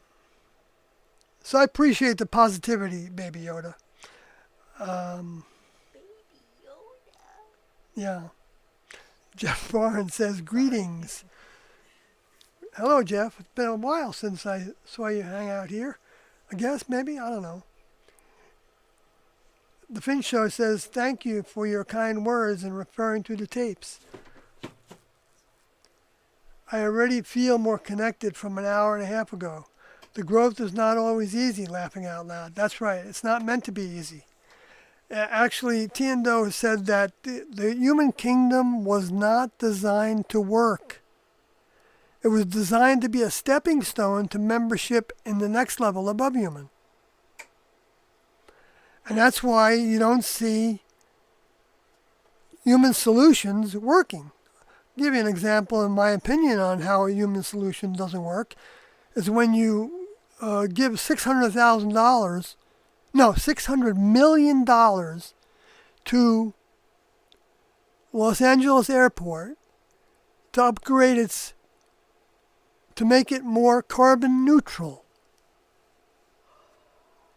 Think of what $600 million could have done in a lot of different ways for the people of the state. And that was the feds giving him that. I think some of that, most of that. And President Biden, his administration, gave $50 billion, no, I think at least $50 billion, that probably some of that $500 million was included in, to stimulate people to save the planet for their immortality, for their desire for immortality, or whatever it is, to continue to be able to do all the work, to be able to combat the space aliens, the ones that they think are the bad ones, which is probably the opposite, where the next level members are not space aliens, but are being depicted that way by the human equivalent space aliens that are the fallen angel souls.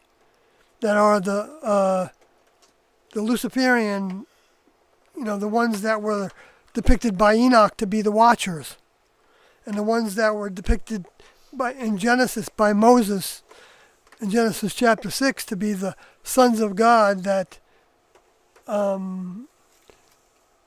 ended up becoming the teachers of humans and the cohabitators and the genetic engineering with humans on the planet in some way, however they were doing it.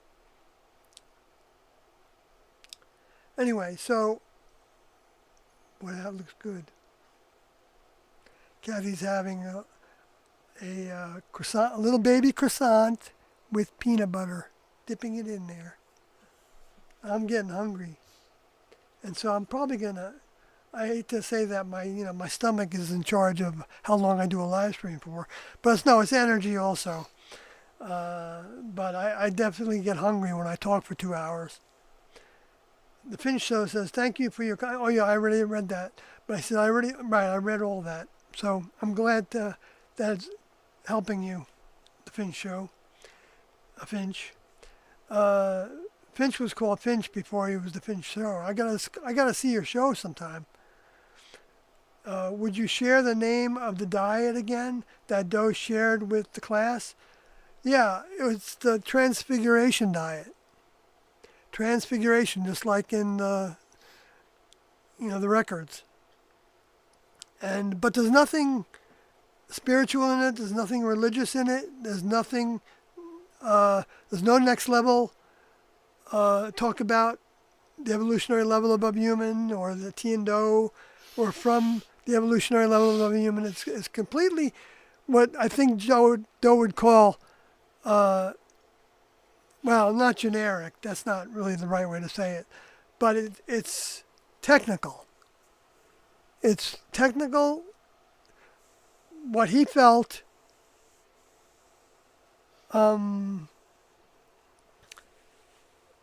was participating in a process of diet and health to achieve maximum health of the vehicle and in some ways the mind, because that's the other thing about diet is that the mind can become so foggy.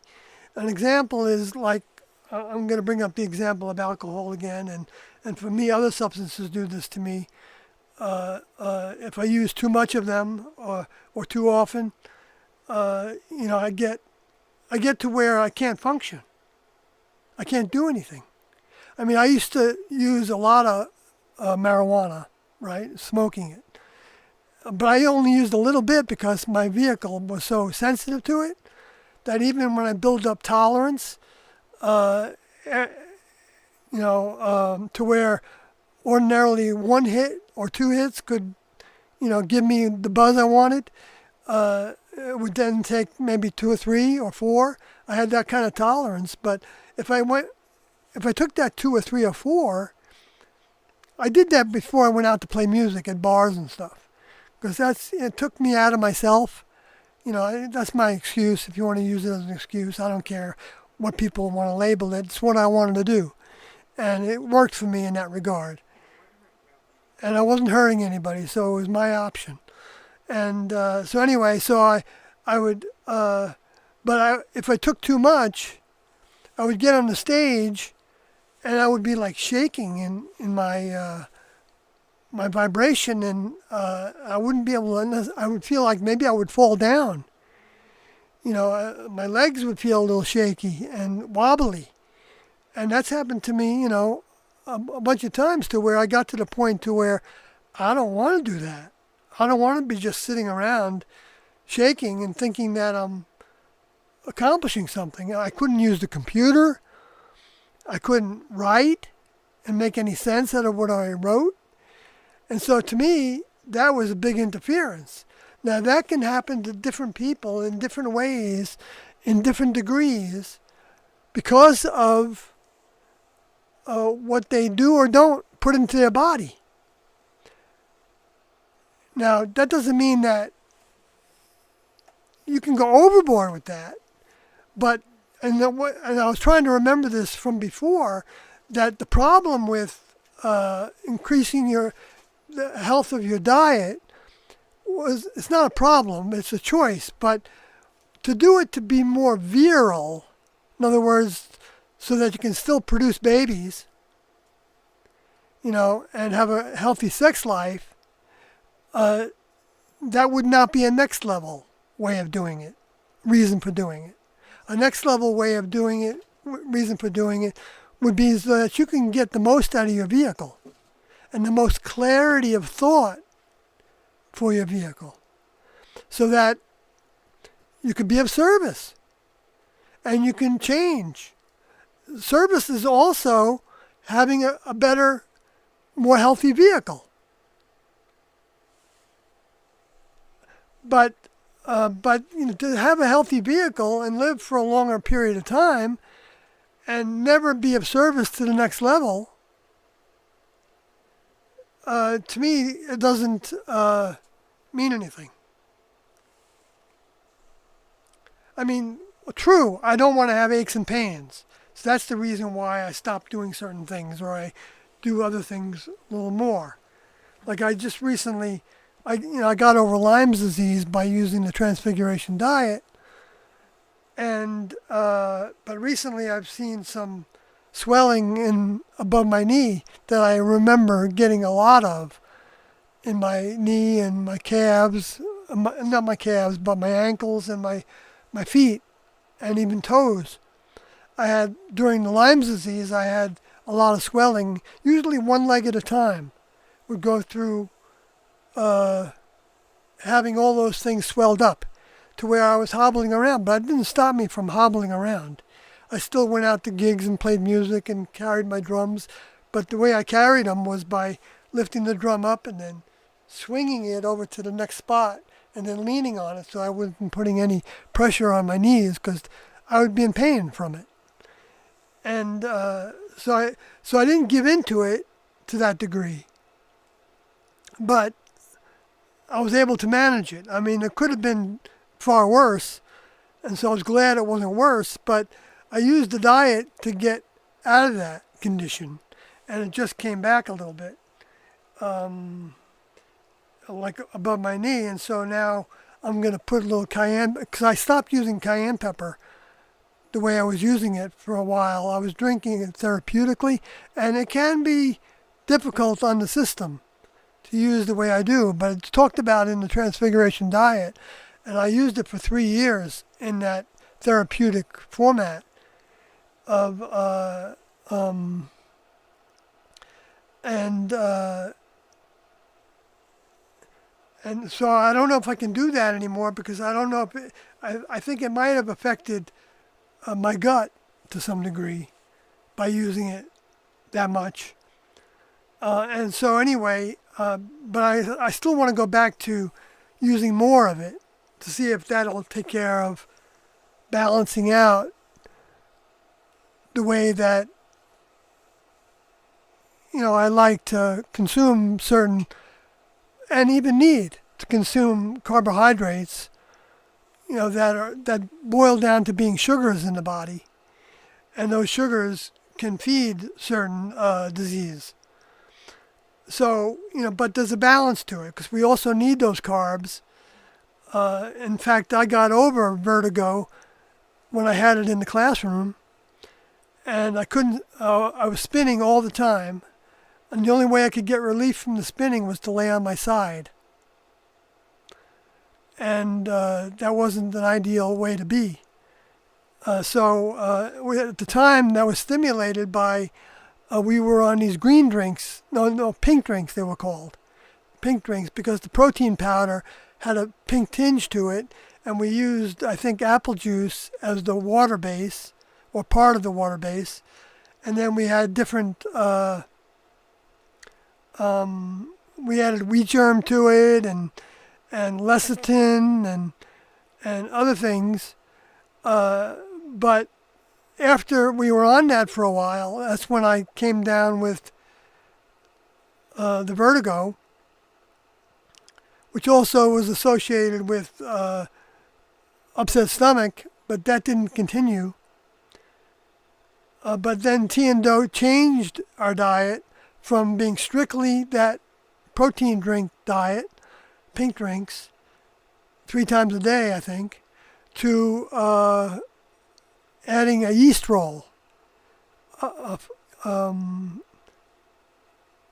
Because what T and Doe later, that Doe realized was that sometimes it's really good to do a change of diet so that the body gets used to digesting certain things that it might be really hard to digest if we do without. I heard somebody recently that died and they had been a fruitarian, a strict fruitarian for over 10 years. And we were fruitarians for a while, but Doe didn't stick with any one thing if he felt like it was producing results that some in the class were experiencing that was detrimental to their health.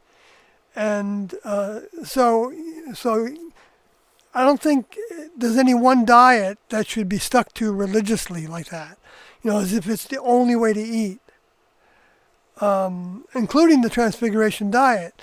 Because from that Transfiguration diet, we went on to other things, like Dr. Ann Wigmore's diet and using the Walker Juice program and the Burroughs cleanser and a lot of different things. I mean, a lot of different things, which all provided lessons also.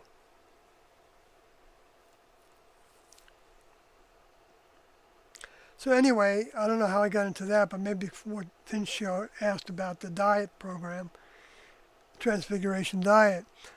So that book is for sale on the web, and I don't think it costs that much. I think Amazon, and I think Kathy paid for like $14 for one. It's not the original cover, but it's got the original diet in it.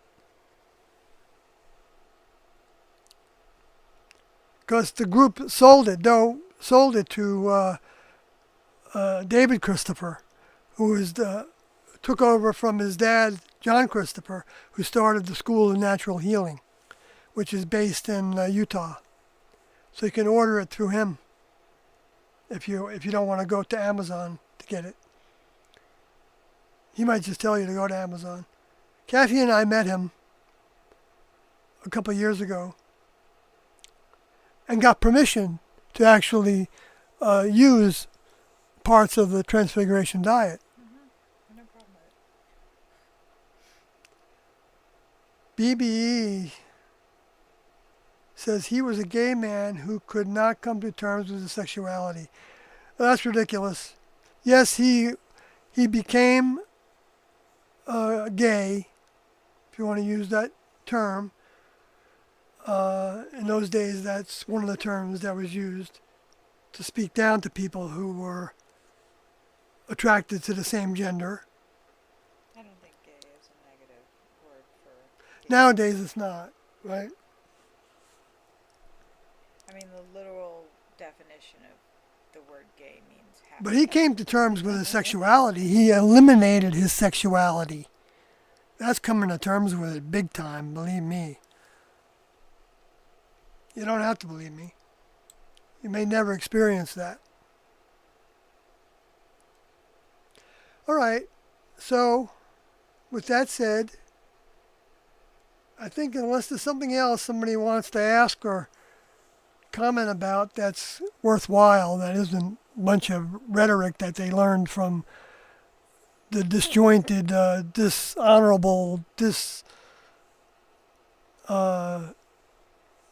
disingenuous media or people that think they know something that they don't, which I can't blame people for, coming up with those kind of thoughts, but or hearing those kind of thoughts, but then repeating them, that's not good. You gotta outgrow that. I mean, if you want to become something more than we are, we all have to outgrow saying things as a fact when they're not, when we don't know the facts. Well, and why be mean to people, Right, well, BBE then says he eliminated it because he was ashamed of it. You're wrong. You don't know what you're talking about. You don't know the man. You're just repeating what you heard on the media somewhere. BBE says, laughing out loud, you should have joined them on the UFO and ended it. So why do you think it is okay to tell somebody you've never met to go kill themselves? Because that's basically what you just told a complete stranger on the internet. Do you think that's okay to say to somebody?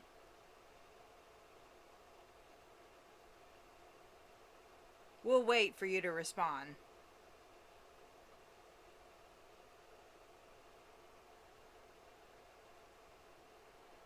What's the positive in it? Is there any positive? Or maybe No, you're. I'd like them to answer that question. Do Well, they think it's okay to say to a complete stranger on the internet to kill themselves? right. Because you can talk all this other little shit that you want, but then, like, when it's an actual real person, you're like, oh. Like, think before you say stuff. That's mean. Like, what if Sawyer really does have a mental problem and he's batshit insane, and you just told him to kill himself and he does do it? How are you going to feel then? Hey, yeah, then you could be prosecuted, actually. I could take this piece of, I could probably make a lot of money with the insurance company or something. Or, I could actually report you to YouTube right now that you told me that. And I'm going to. But I'll give you another chance. I'm sorry. He is insane, he says. Well, that's fine. That's what you can have that opinion. But you don't know what kind of sanity I have. Tell me something that you're sane about. What do you think? Everything doesn't exist? Yes, just a troll. I know, Jeff. But it's good that Kathy responds that way because it's an honest response. To put that person and inform other people that might be in the same kind of thinking. Maybe they're not saying it, but they're thinking that way. It's fine to think that way. I mean, if that's the way they want to think, if that's the way they want to believe, that's their choice. But to say it out loud in a public forum, on a chat, that I generally read most of what people say on the chats, that is destructive. There's no positive to it. Okay, I'm getting rid of him, or her, whoever it is, or they, all of them. Let's see. So what do we do? What's the order of doing this? Oh, because you're done listening to him? Yeah. I think that. Hit as user, hide user on this channel. Yeah. Then they can keep, like, saying stuff. Yeah. But nobody will. But nobody will see it. Okay. But then they'll see it. All right. All right. So BBE, you can still hear me, but you can't chat anymore because you're not saying anything of value. I don't need that. Oh, then he deleted his messages so that I can't report him, I guess. That's really cute. It's, whatever. Okay, so the Fin Show says, BB, hateful to say and sad you allow the lower forces to use you as a pawn. That's right. Probably like It is sad. The Fin Show says, the messages they said are gone. Yes, I deleted them from the chat, and they deleted their own messages, I think. I can look at a deleted message, though. It doesn't really. So I don't really care about it. I've been getting this for years. He's not saying anything new. He wanted his badge of honor of getting banned. Oh, I see. Some people do that, right? They like to get banned from places. I've been banned from a few Christian sites long ago, and I didn't think of it as a badge of honor, by the way. I thought of it as, well, they told me before they did it that they didn't want me influencing their listeners, the other people in the chat. And I wasn't telling anybody what to think. I was telling them what I thought, what I believed. And sometimes it did go against things they were saying. So sometimes I was probably a little too bold, but at the same time, you know, I'm not putting anybody down in particular.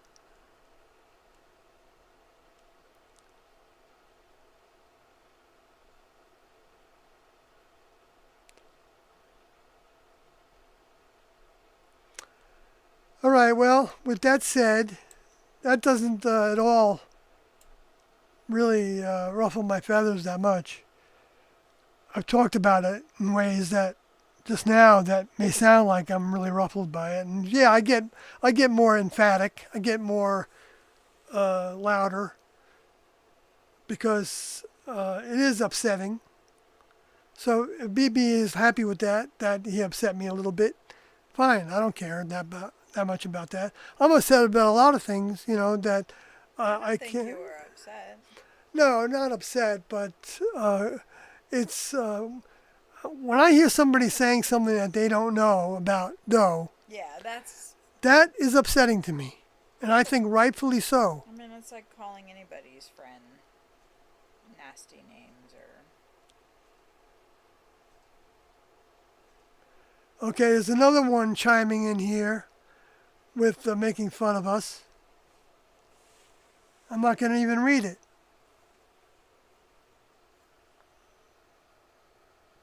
Yeah, I know. I see. Yeah. I So do recall that.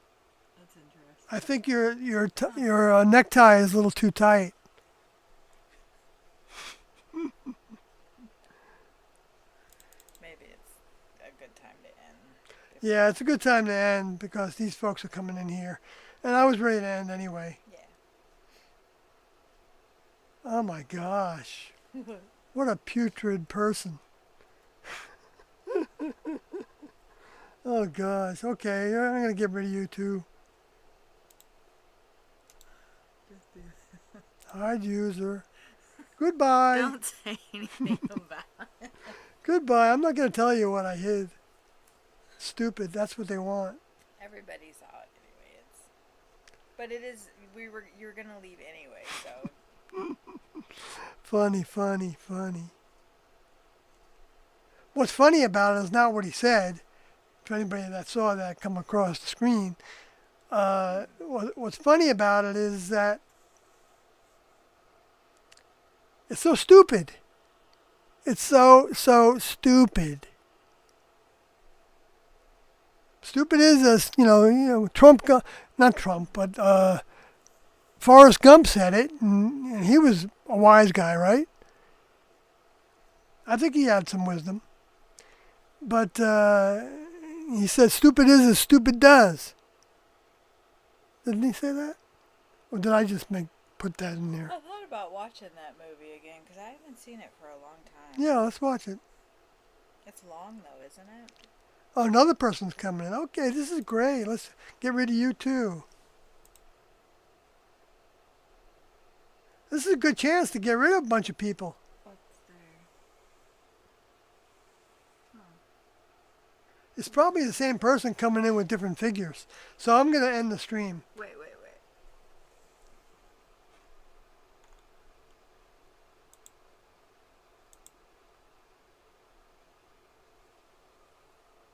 Oh, I never changed it to that, did I? What?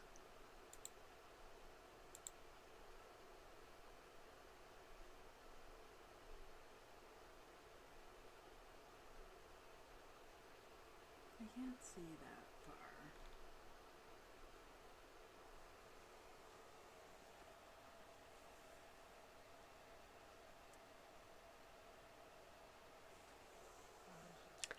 There is a tremendous amount of opposition to Tiendo's mind, behaviors, and ways. Humans have no excuse for killing other humans or designing weapons to kill humans with.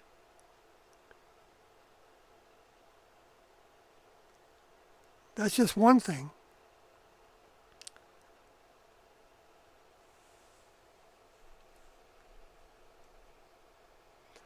And you know what? I didn't go over today much, It's 11 o'clock. so I'm not going to go over it now. You're already gonna get off. Yeah, I'm going to get off. Yes. All right, I'm going to save what I was going to do till next time. You've been on for 2 hours.